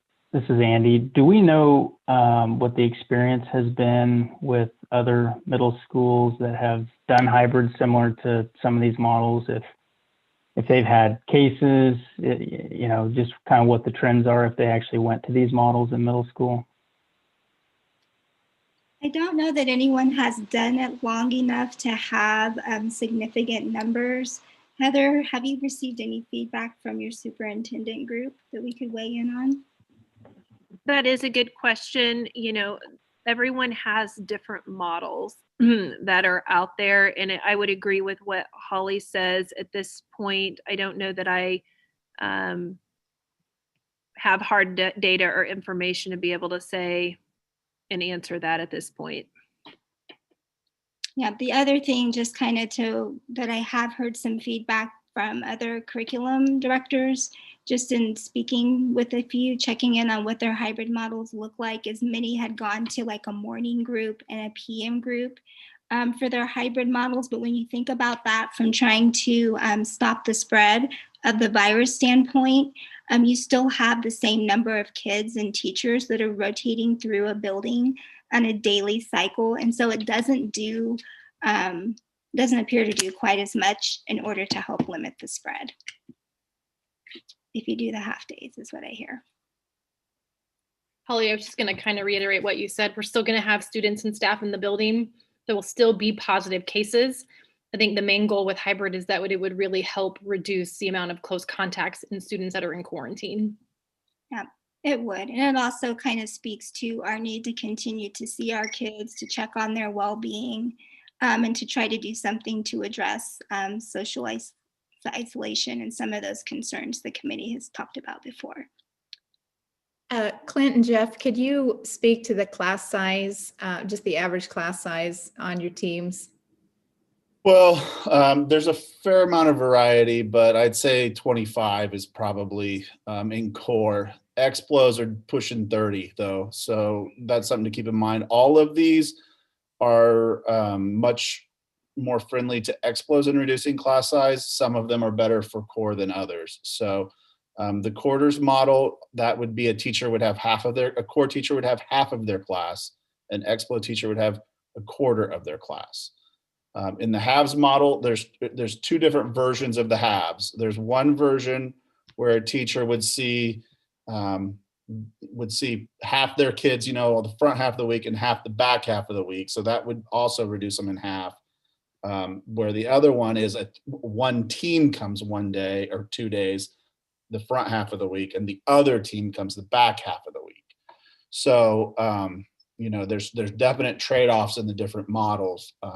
But yes, core class sizes are running in the mid to upper 20s, and then explo class sizes are probably low 30s, upper 20s. Thanks. And the same data at Derby North. We have the same number of staff members and roughly the same amount of kids, so running about the same. So it's really a philosophical: do we cut everything in half and protect one half from the other half, or do we have half the kids at one time for more social distancing and all the staff is here? So it's really just more of a philosophical: how do we meet our goals? Which one of those do we go with? Can I speak really quickly to what contact looks like? Right now, the health department is telling us that if we have a student who, let's say, comes to school symptomatic on Wednesday, we have to identify close contacts from Monday, Tuesday, and Wednesday. And so some of our models support decreasing that contact, where some of them might not. So I just wanted to throw that out there, because not everybody is, you know, 100% clear on how we have to identify the days prior to a symptomatic. I agree wholeheartedly. The quarantining is one of the biggest challenges we're facing right now. And as I mentioned earlier, we're starting to see in-class spread. So I would really encourage us, you know, looking at this, to look at the models that allow for greater social distancing. And the staff I speak with, that's what they have reiterated to me as well. The social distancing piece is what they worry about the most in their classrooms. And I would actually then back that up again, because as I've talked with teachers across the district, that's a primary concern they have. They understand the logic of protecting one team against the other team, but in their small slice of the world, the biggest impact we would make for them is lowering the class size, which would also lower their anxiety and meet many of our goals. But again, it's a philosophical difference, and I'd be interested to see what the doctors think about that philosophy. Well, that is also what I've been hearing mostly from teachers, is that they're concerned about the social distancing within their own classrooms. So it's just along the same lines. I would reiterate that. Just thank you to all of you who have shared feedback with me so far from last quarter, and then also as we begin this quarter. That is, when there are concerns raised about class size, it's regarding the ability to social distance within that classroom. The trade-off is that it's not going to contribute to the relief on the sub pool as much as the other models do, because those other models would put teachers at home, which if they were quarantining then would free up subs. The other trade-off is the number of days of instruction a student is getting, and how much of that is live instruction versus how much of that is on-demand instruction. So that's the other thing to consider. Yeah, so then if just based upon your feedback here, then I think that would take, if you're looking at social distancing, that would take this halves model out, because that one still has your regular class size. So then you would be considering this halves hybrid model potentially, where you've got your staff 4 days and half of your class. So your half of your A1s, your A2s on different days, or the quarters model, where you would have really small class sizes, but then also still allow for some limiting between staff groups. But only 1 day of in-person instruction, 4 days of full instruction. And both of those models get you the same number of days of full instruction. Is there one of those, Dr. Putnam-Jackson, that works better for our teachers who also have children attending our schools? I know when we numbered the students, 1, 2s, 3s, and 4s, we made an effort to match up teachers as much as we could with their own family members. Is there one of those that we are considering right now that would work better for our staff? Well, if you're going from the staff and child alignment angle, if we go with this one, that's the halves that we would consider. My student would be in school on days that I would be asked to be in person and teaching. If we go with the quarters model that is down here, then I could be afforded the opportunity to teach remotely on the days that my students may be at home. All right, thank you for that. Thank you. Any other questions? Before we go to high school, do you guys from middle school or anyone from the group have, and maybe we can highlight so we can come back to, is there a preference between those two?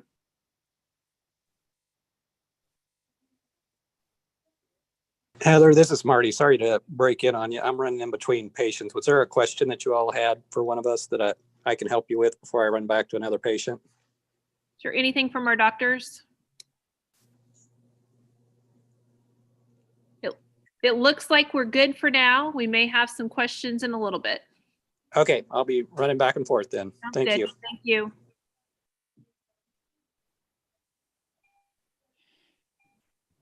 I guess Mr. Shipley or Mr. Smith, preference on those, or anyone else middle school that's on here? Nurse? I think the 50% with teachers working all 4 days is probably preferable. That allows social distancing. Teachers see half their kids on 2 days a week, and then have a full remote day. I think that in my mind makes the most sense. Yes, and it does in my mind as well. We can make both of them work, but I think that would work well. All right, so we could highlight that one and then we can move to the next. That's the one we're looking at. Okay. And so just to be clear with that one, which is this one right here, our staff that have students would be in person while their students may be at home.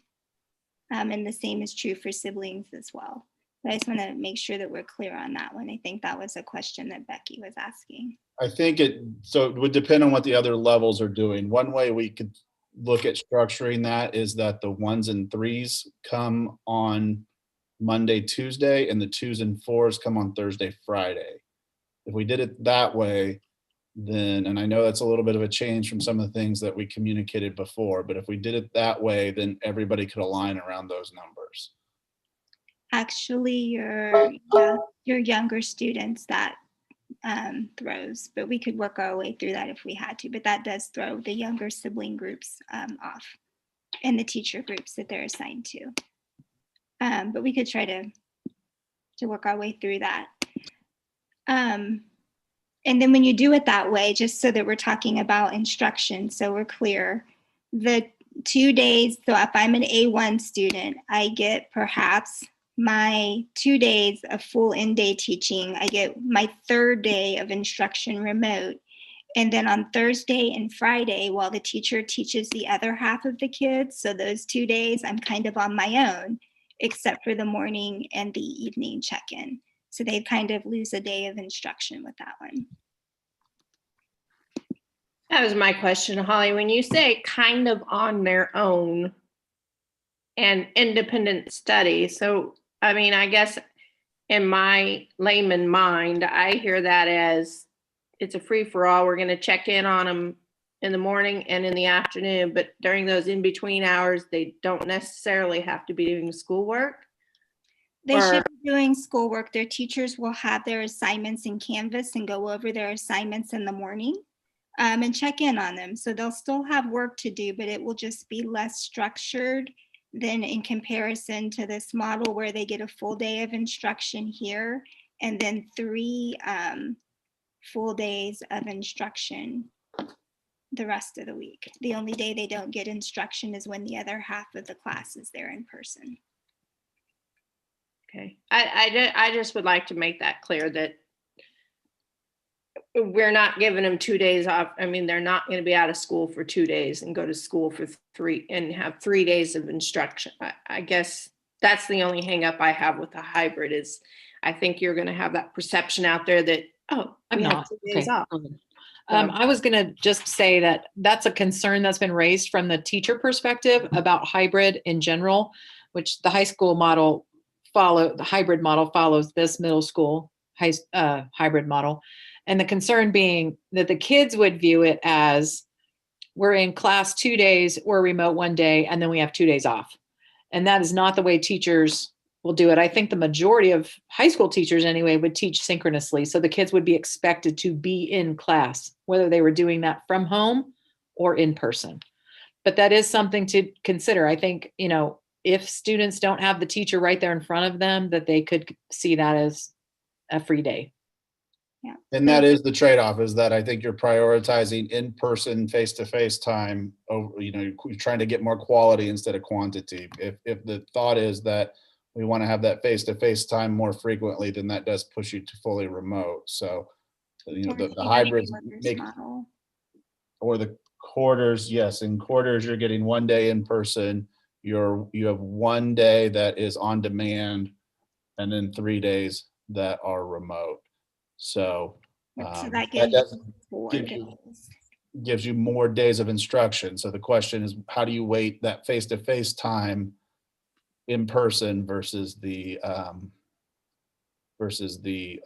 total amount of directed time? Yeah. And then the only other thing I would add to that is this is the model where the staff would be off-site those other 3 days. So it's something I think earlier Nikki and Becky were talking about staff numbers. And so, if you're looking to say, are we concerned about staff numbers and spread, then there may be more of an interest in making sure that your staff have those alternating days so that they're not there all 4 days to crisscross groups of kids. All right. So that's the value of that other 1/4.5 model that isolates the staff some. In their interaction in between the groups, yeah. Okay, so we've highlighted the half, and then let's go back up to high school and look at the hybrid models there. So we've got 2 hybrid models. The first is 2 days a week in person, 5 full days a week of instruction you could do in this model if you have kids from group A in person on Monday, Tuesday, and then Wednesday, Thursday, and Friday, they are teaching remotely. For group B, they would be remote. So all staff would be there all days at the high school. So this is a little bit different because they're not organized in teams. So the group A, group B is just focused on students, not on teachers. So group A, Monday, Tuesday, students in person, all staff would be there all 4 days, Monday, Tuesday, Thursday, Friday. Wednesday, everyone is remote. And then if I'm a group A student, I am remote with my teacher, as Allison was saying, they would be teaching synchronously and logging in to watch the other half of the students who are there in person. So group B would be there in person Thursday, Friday, Monday, Tuesday, Wednesday, they would be remote. And then we have our remote students going each day. There may be some programs. So for instance, we talked about functional students at the elementary level, our early childhood kids that really do for IEP purposes or other things need to be there every day. And so those would be our kids that are already in smaller class sizes that may need to be there every day. And the high school team knows who those kids might be and has some discretion to work through that with their teams. I do know earlier that the question came up about A's and B's and 1s, 2s, 3s, and 4s and how all of those are split. And so we did do just an analysis of the number of kids that were in each class based upon whether they were group A's or group B's so that we could see what that would do to class size. And so if you just do the hybrid where it's the A and B split, most of your classes are down to less than 19 with a few exceptions. Most of them are actually down to less than 12. So when you think about limiting spread, that does help us in that manner at the high school when we're looking at the hybrid model. The other model for hybrid for high school is again more restrictive. So this is the quarters, similar to the quarters middle school model, where you would have 1 A's in person on Monday, 2 A or A2s in person on Tuesday. And so then that's the day where they would have kind of a check-in with their homeroom teacher, and then they would attend the rest of their classes remotely, basically all the rest of the week. And then the same for B3s and B4s, it's just Thursday and Friday. So in this one, again, there's just the 1 day in person, but they are getting 4 full days of instruction. And really at the high school, since we've gone all synchronous since the last time we revisited this chart, it could be 5. Are there any questions that I can answer or the team can answer about high school and hybrid? I would just be interested to hear from the high school teacher and administrators, kind of like we did at the middle level, what their thoughts are on this. Well, the hybrid schedule would definitely present some interesting challenges, but as far as physical numbers in the building, it would be a huge help because it would decrease, you would be able to spread your kids out. Right now I have a class of 29 and I don't have any empty seats and I don't have anywhere to put them. So if I had half that or even close to half of that, it would help me spread them out. And I know our English classes, our social studies classes, those rooms are a lot smaller and they have high numbers of students, so that would help. It's still going to be a challenge for us because we'll still be teaching in 3 different modes. You've got remote kids, you've got in-person kids, you've got asynchronous class activities you have to make. So teaching wise, it would be a challenge, but I think getting some downtime as far as having a remote day where everybody's on the same mode of education would help immensely for especially for the mental health of our teachers. Kathleen did put out a survey, I think, asking teachers their thoughts about remote versus hybrid and thinking about which they felt was more doable with students. And Kathleen, what were those results? Hybrid was the least popular simply because it really is basically what we're doing now, only more complicated.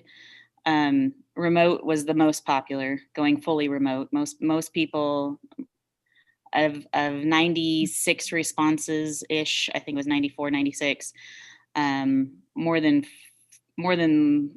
47. I have the exact numbers. I can share it with the gating committee, but I think 47 people suggested remote, and remote and in-person were almost tied as far as which way to go. Hybrid was the least popular, but if it's a choice between hybrid with the numbers the way they are or in person, as a representative of my teachers, I have to represent for hybrid, even though I personally think teaching wise, it will be challenging. But I think any kind of remote day where we have at least a day where everybody's doing the same thing would help immensely if we're not even going to entertain fully remote. Kathleen, I have those numbers if you'd like me to read them. Oh, thank you, sir. You're welcome. Yeah, I have it, but I have to switch screens. No, no worries. I have a second one right in front of me. It helps. It looks like 48.5% went remote, 19.6% went hybrid, 32% went in person, but overall the majority voted for a shift away from that in-person instruction. And we also asked for comments on not only why did they pick the learning mode, but also anything that they would want to add to the gating committee. And most of it was exactly what I have been saying, what Joel has been saying. As teachers, we want to see our kids. We want to be in person with them. But as adults that live in this community and travel outside of the bubble of Derby, we know that this disease is spreading like crazy. And for safety's sake, hybrid or remote would be the way to go. And that really is the overwhelming feeling of staff at the high school. I would just go ahead, please. I was just going to ask, sorry, Mr. Hamlin, on that survey, was that sent to all staff, or who was that sent to at the high school? It was sent to all DHS staff. So that was certified, classified, everyone from our wonderful lunch staff to the custodians to teachers to admins, everybody. Okay, thank you. I was just going to say that from my perspective, Kathleen, dead on, going hybrid, you do increase the capacity or ability for us to socially distance the students. Reducing the number in some of the classes gets students further away from teachers, so I would expect that would lower some anxiety. I think important to remember for everyone is the decisions we make are 2 weeks. They're not made like we've heard in the news for other districts for an entire semester or whatever. So that might help people as we consider things, to keep that in mind. But we've talked about mental health. Again, I've stressed that is so important, but we also need to understand the reality. If there was a shift to remote, we have now shifted perhaps a mental health situation to some of our classified that will not receive a paycheck for 2 weeks. So there is no good answer here at all. So I appreciate all the comments and wished I had a magic wand, but I don't. So I wanted to point out that there is not a high school hybrid model that allows teachers to be with their school-age children at all. It just will not work with the high school schedule and the high school plan. Just another difference between high school and middle schools with teams and elementaries.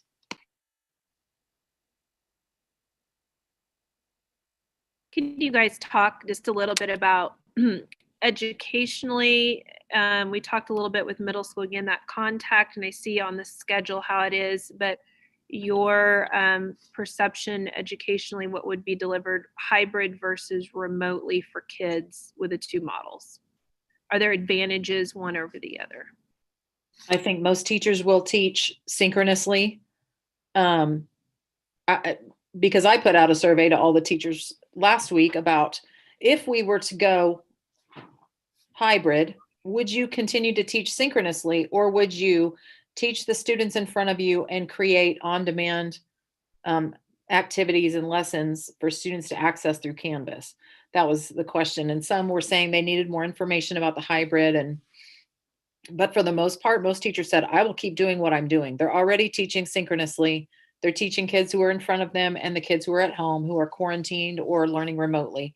So that would not change. And that way the curriculum would be delivered 5 days a week. And you could move right on. We really don't have, with high school content, we don't have the flexibility to trim and cut content and say, well, we can let this go and we can let that go, when we have state assessments and accreditation and college credit that we're awarding and all of those other places that are, putting requirements on us. So I don't know that there would be a big difference in the instruction. On the teacher's perspective, it is a big difference because they have to keep track of who's supposed to be here today versus who's supposed to be at home. And I think that's, it's a bookkeeping thing, but it's going to be a mess because there will be students who will push it and want to come to school with their friends. If everyone were remote, then they're focusing on one mode of instruction and teaching everyone at the same time, and all curriculum is delivered equally. So I know it will be more challenging for them to do it in a hybrid model, like Kathleen said, but I don't think curriculum wise it'll make much difference. They'll be covering all of the curriculum either way. Yeah, I would just concur with what Allison said. After speaking to a lot of teachers about this over the last few weeks, we've kind of hashed out how we would handle hybrid. And really, for those of us that are already teaching synchronously, it would be less stressful to just continue that mode and maybe provide some supplemental activities. But as a lab class, for me, I would use the in-person time to conduct the labs and then have other activities on the off days for the other kids.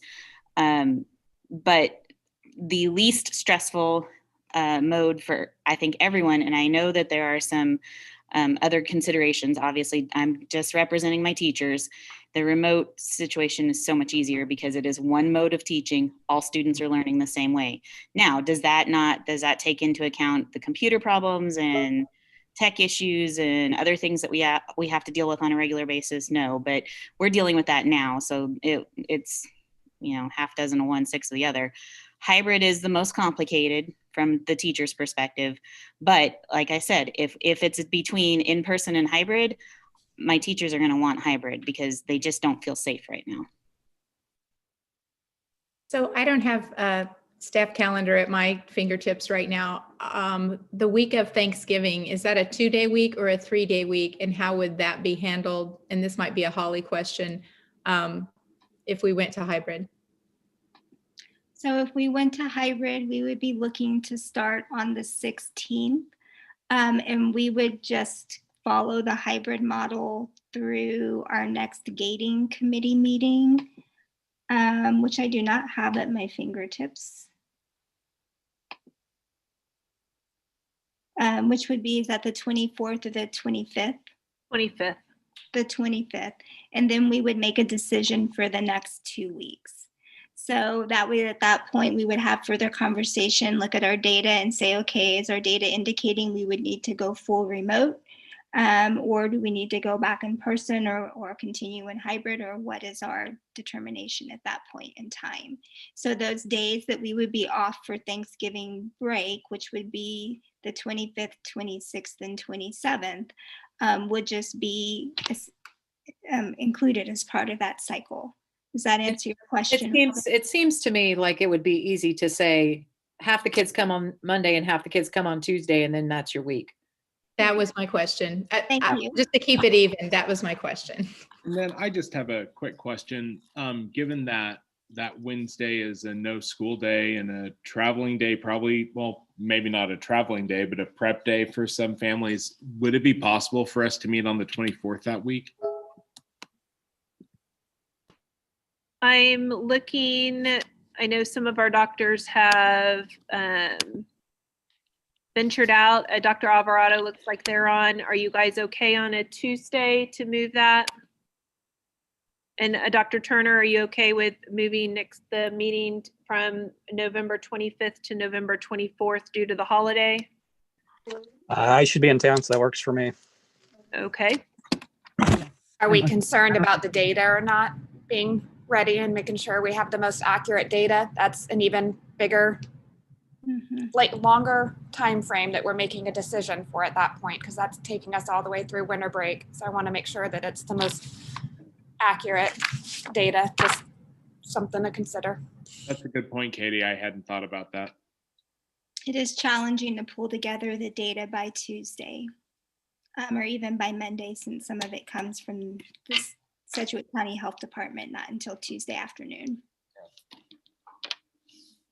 Would we want to consider just pushing the whole thing back a week, since we're already going to be long on the back end going into winter break, and just make this change be for 3 weeks instead of 2 weeks? What's the issue with the Wednesday? It's a non-work day.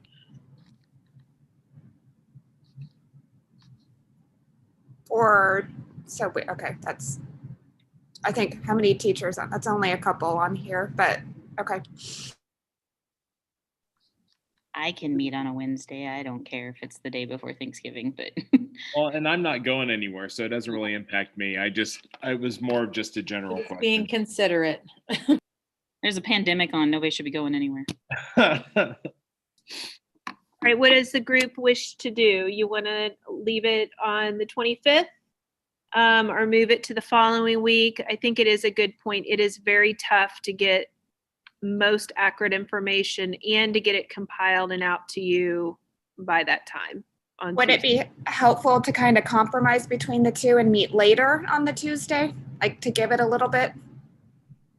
I'd like to just point out too, that if we meet on that Tuesday before Thanksgiving or Wednesday before Thanksgiving, that mode change would go into effect on the Monday after Thanksgiving. From a communication standpoint, is that a challenge to potentially have a change coming out of Thanksgiving break? Yeah, I think anyone can contribute to that. I think we have published these dates and we put them in, we share them every 2 weeks. I think people are anticipating the changes, and they're going to get the phone call and the email no matter where they're at.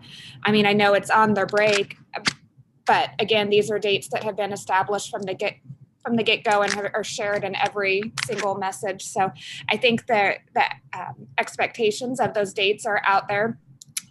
But again, I think I was just mentioning that on that Tuesday and the point of the data. I think if it works and we can get the data pulled together or meet later, that may be something to consider on that Tuesday, if that would give people a little bit more time.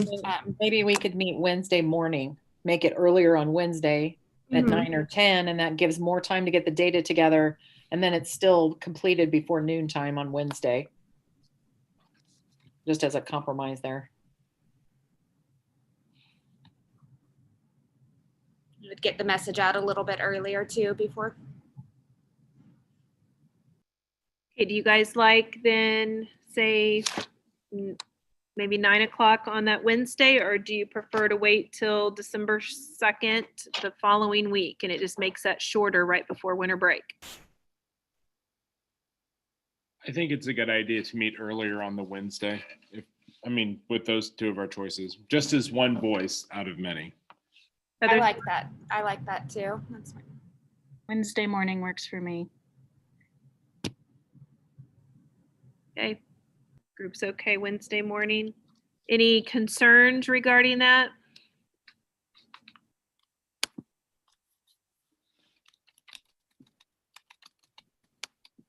Checking. Okay.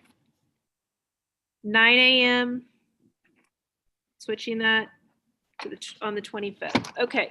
Back to Holly. Anything else on the hybrid model information before we go on to working on learning modes here? And then what model is preferable if it is hybrid?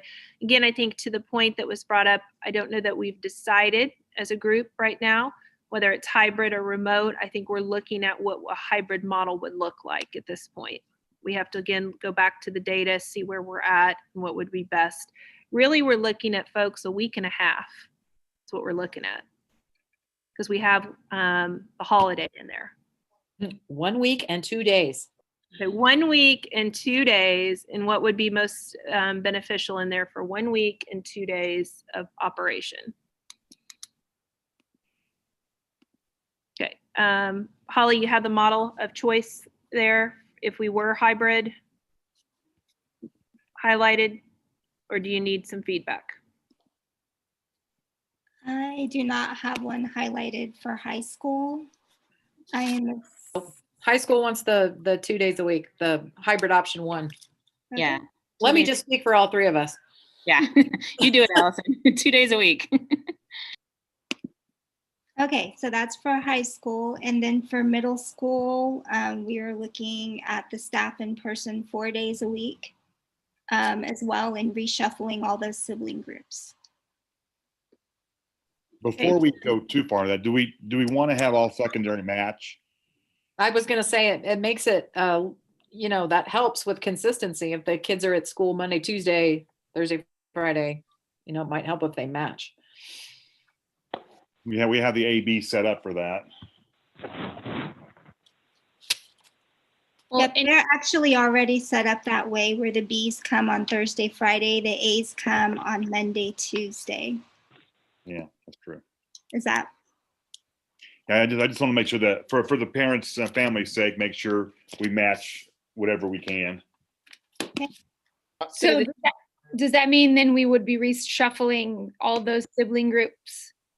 Not if we did the A's on Monday, Tuesday, no, and the B's on Thursday, Friday. It's gonna be good. I'm sorry. So if we're high school would be doing A's on Monday, Tuesday, but their A's are half of their classes approximately, and their B's are half of their classes. Where we have all of our A's in some classes and all of our B's in some classes. Correct. So I don't know that would create the alignment that we're looking for.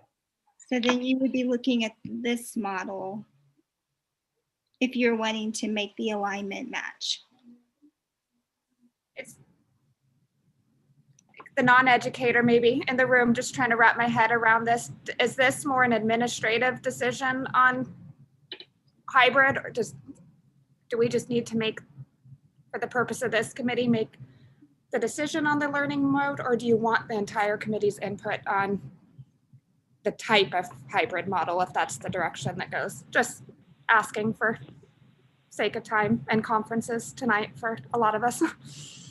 I am fine with either recommendation.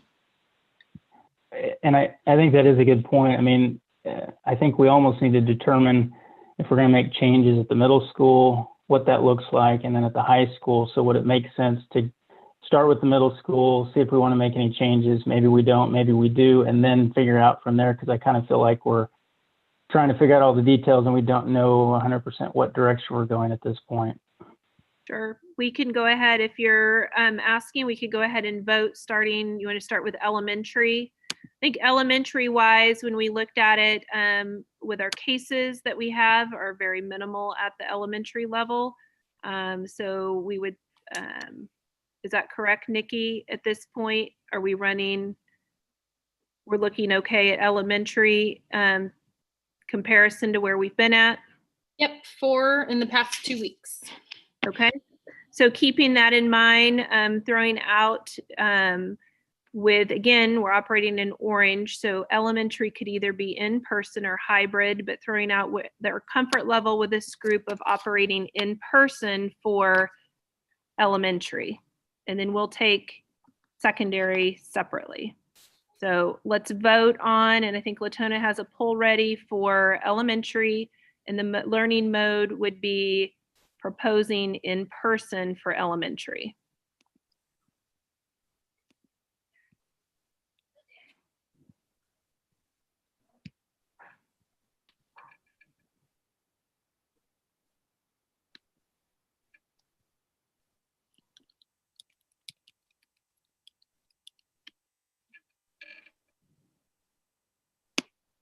Okay, let's see where we're at on that. Oh, people are still voting, she says. 2 more people.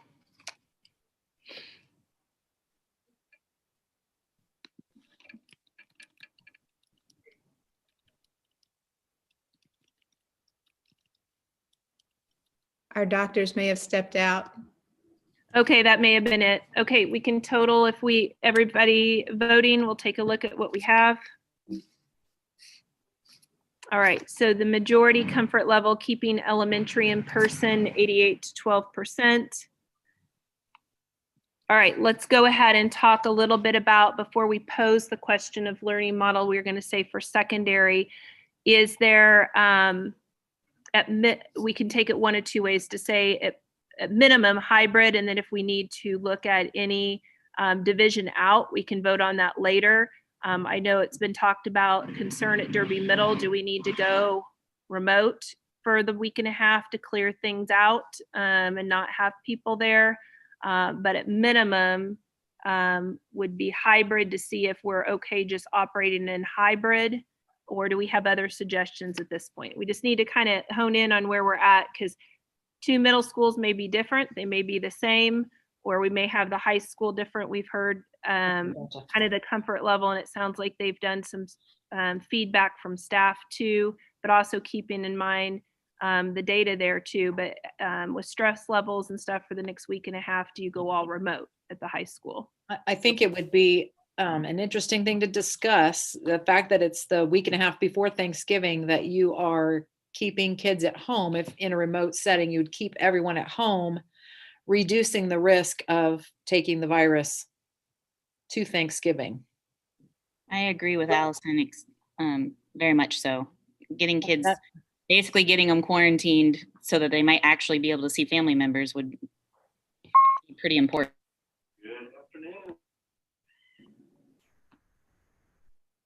I have something else to say, but Tim's talking on the intercom.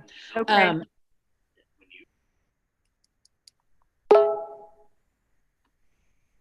Also, haven't we talked about the 2 weeks after the holiday as important? Because if they're going to other people, then they're going to bring it back to the school. So are we just going to say remote for a while, or kind of what is the plan? I mean, it's either way, you're going to maybe get it, take it to someone and they'll get it there and bring it back.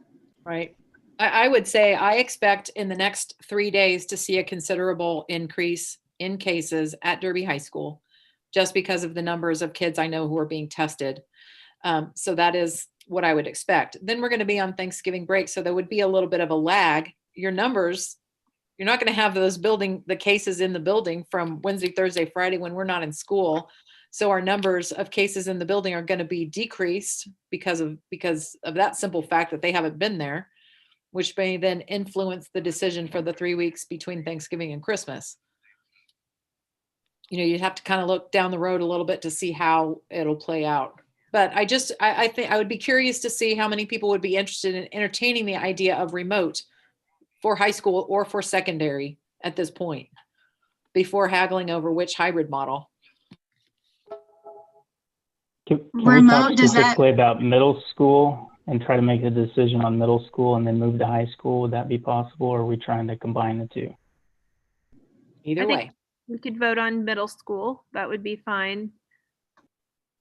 And we could vote separately, even if that is, we have some different data at both buildings too.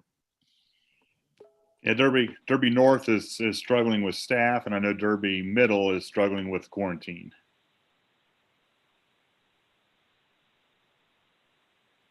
And for me, I guess that's just how do you quantify? How do you choose staff over students?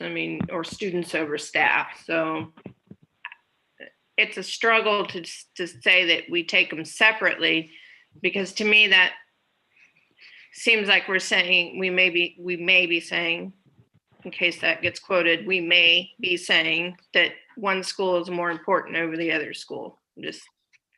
I don't know. For me, that's tough. So the preference is, and I'm looking at Mr. Shipley, Mr. Smith, and middle school, to take them together at this point. The only reason that was thrown out was separate. We know we have different cases and numbers that we're looking straight at the data when you guys look at the data with that piece. Totally fine with that. I'm just trying to make sure where the will of the group is.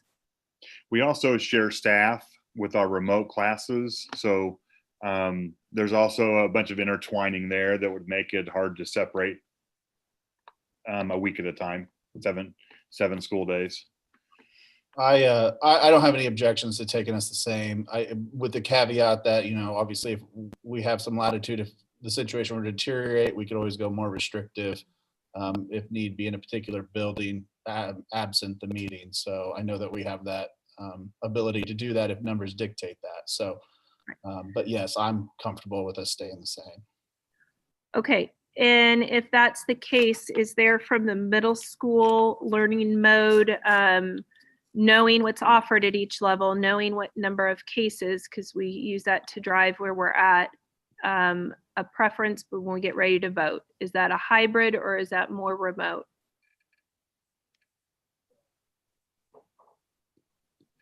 And can we provide a quick summary, just a 30,000-foot view of cases and quarantine from today compared to 2 weeks ago? I know we've gone through that, but that was about an hour and a half ago.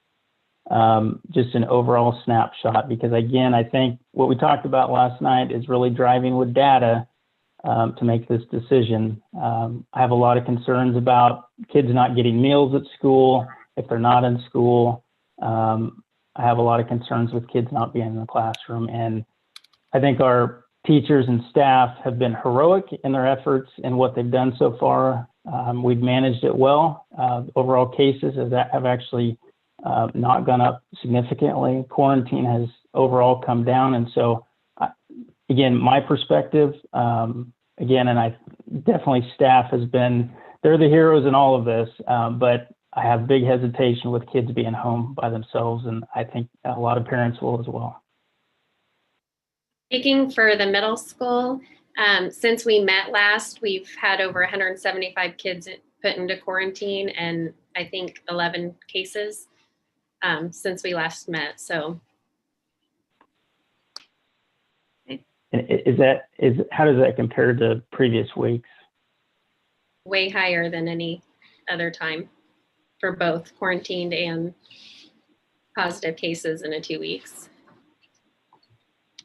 Our staff survey showed 55.6% preferred remote, 33.3% preferred hybrid, and 11.1% preferred in person. So there's a majority for remote from the staff perspective. So that's just another data point for whatever that's worth. And Joel, do you have the Derby North numbers in front of you? I can go get them if you don't. What numbers are you looking for, Jeff? Quarantine or positives? No, he's talking about the staff survey. I think I can find it. And I was curious to have the actual cases in quarantine again, just for summary purposes as we make this decision. Andy, I can reflect on, because I've got DMS pulled up, and I know that Robin shared the cases that she had last week and this week so far for you, and she said that was 11. And then looking before that, so from like October 8th to October 22nd, they only had 5 positives, and 3 were students, 2 were staff. So those are, both included. And before that, before October 8th, they had only had 1. So yeah, I mean, DMS numbers are definitely higher than where they were. The staff. And you said 11, is it, sorry, does that include staff and students? Is that a combined number? Yes, yeah, I'm sorry. My data is usually combined because I work all the positives, so. Okay. I know I had mentioned it earlier when we were talking about staff, but when we're looking at the staff who are in quarantine, there are more at Derby Middle School. There was a concern there with the number that stood out from others. On the survey of the teacher or of the middle school staff, the Derby North Middle School numbers were 52.5% preferred remote, 30% voted for hybrid, and 17.5% voted for in-person. So pretty consistently the same. All right, we're looking at a week and a half. And then obviously we come back to what we started with at the beginning. We're talking about keeping in mind safety of our students and staff, kind of their well-being, to Let's see where we're sitting on remote then. So question, Latona, I think, is if the mode of learning at middle school is for the week and a half remote, based on that. Both Are we both middle are we gonna have a schools? question about in-person, Heather, whether or not like an up or down on that? Since we're in orange, it doesn't it is, since we're in orange, the options are hybrid and remote. Overall, because of the data, both in district and Sedgwick County. So elementary, the options are in-person and hybrid with the chart. 6 through 12 is only hybrid and remote. Okay. All right, we're ready. Do you agree with the learning mode for middle school? The learning mode being proposed is remote. That'd be for Derby Middle School and Derby North the next week and a half, to help mitigate the cases there and also honoring the feedback we have received from staff.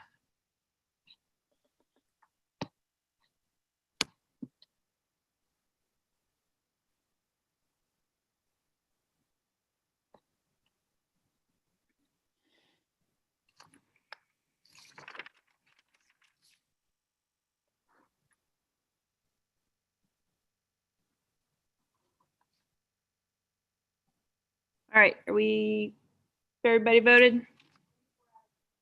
24 out of 27. Need a few more. Plug that vote in. 25 out of 27, 2 more. Oh, I'm one of them, I'm not voting. I think the doctors are not there. Oh, okay. It looks like Dr. Turner stepped away. Okay, there we go. So 72 to 28. So remote for middle school. All right, moving to high school.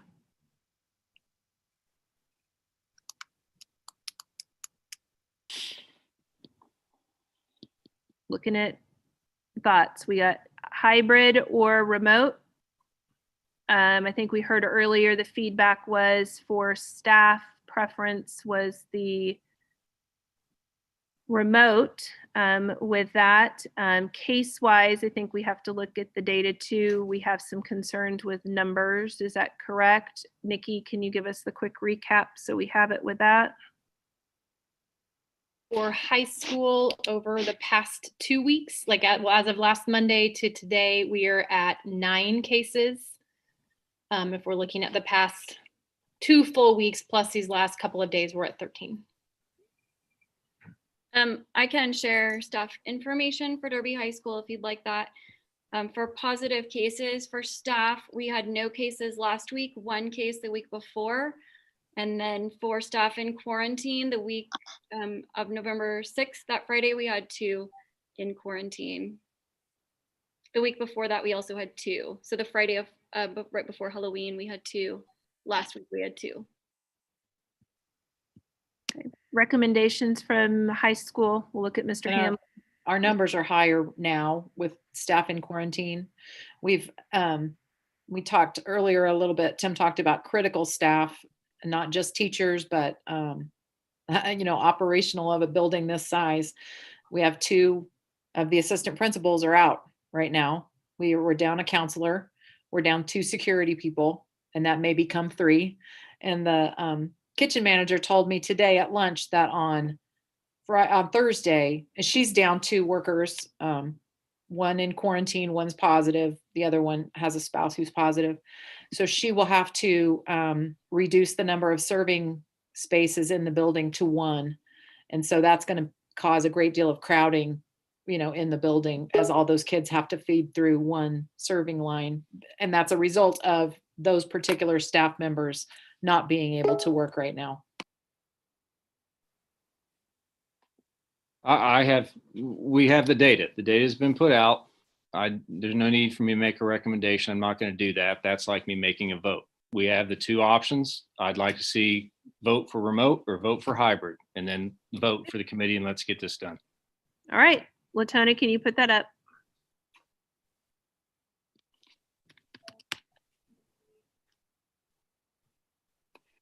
The question is that they would like is, do you prefer remote or hybrid?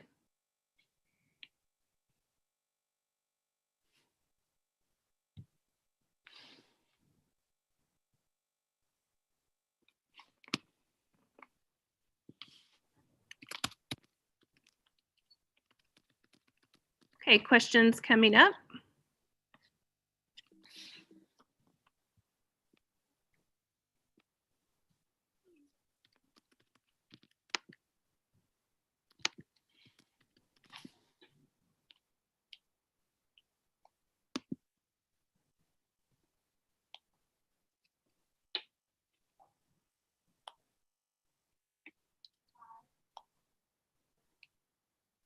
We have everybody.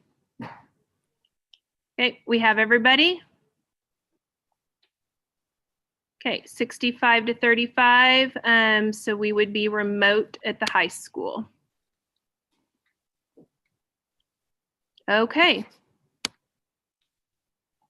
Long meeting, lots of discussion. I think you guys have all learned about hybrid too. So if we ever need to move to that modes, we have had discussions and some preference on those levels. So we have that piece. I know this isn't an easy and obviously different points of view, even because that was not a just, you know, the majority was in favor.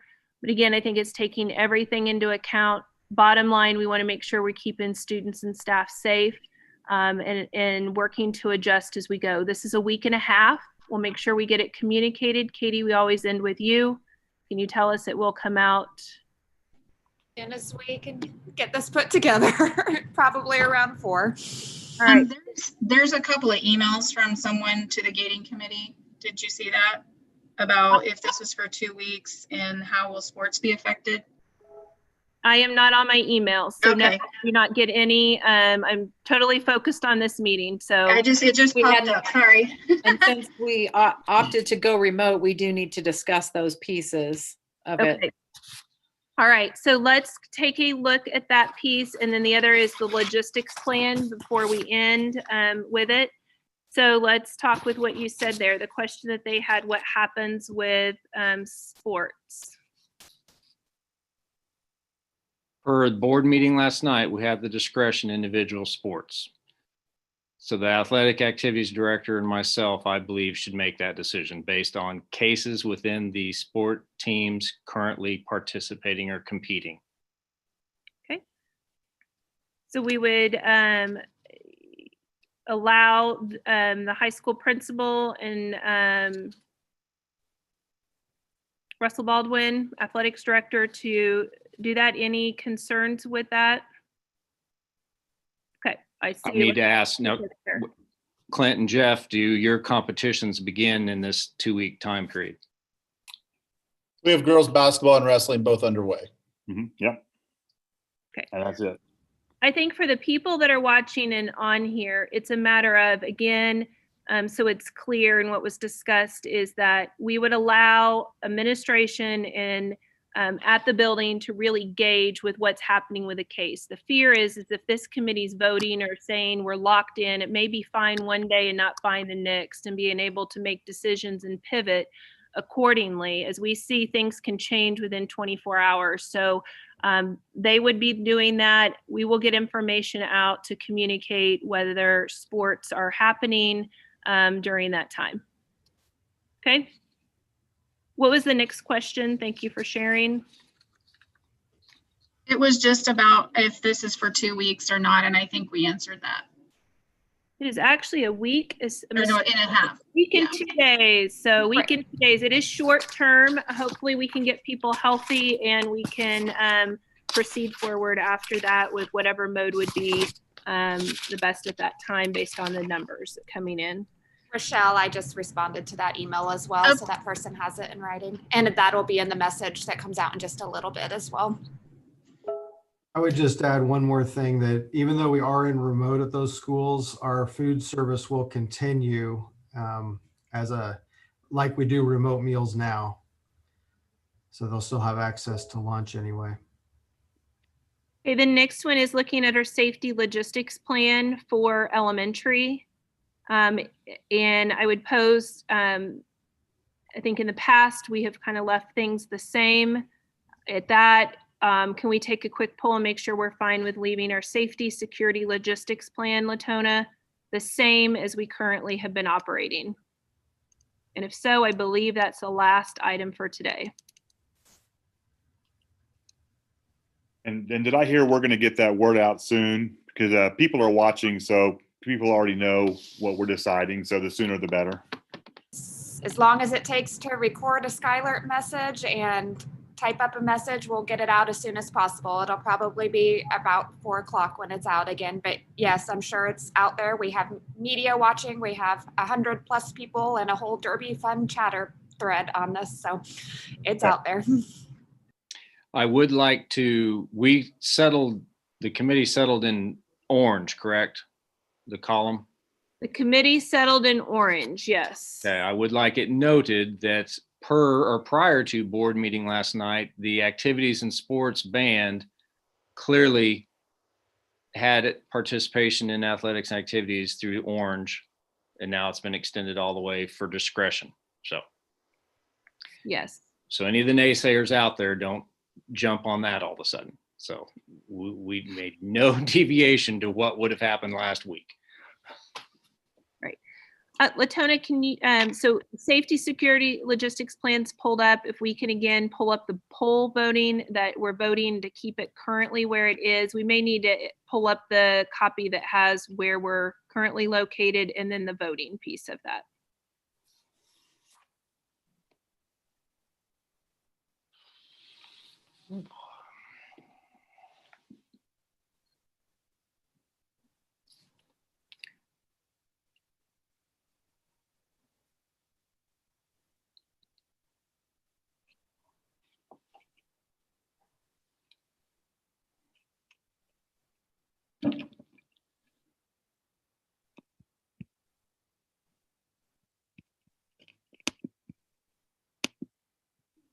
Lots and lots of documents. So we good with where, do you guys need to see it again? You okay with voting? You pull it up. There we go. Okay. We have, again, where we're at on each level indicated there, and she will pull up the voting.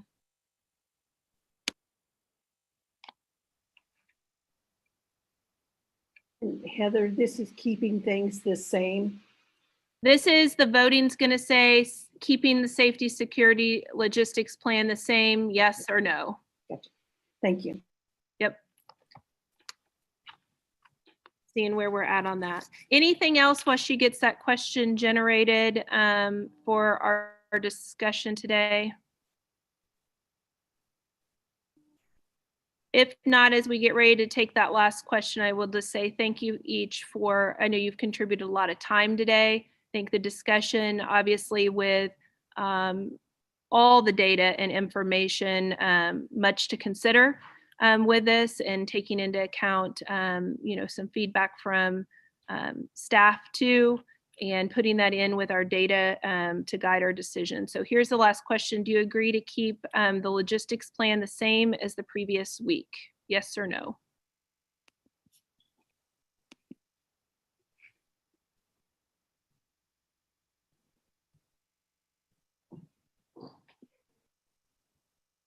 Okay, we have the results 100%. Okay, great way to end it on. Thanks for all that you're doing. We appreciate you. Have a good day. We'll plan on our next meeting again on Wednesday, November 25th at 9 a.m.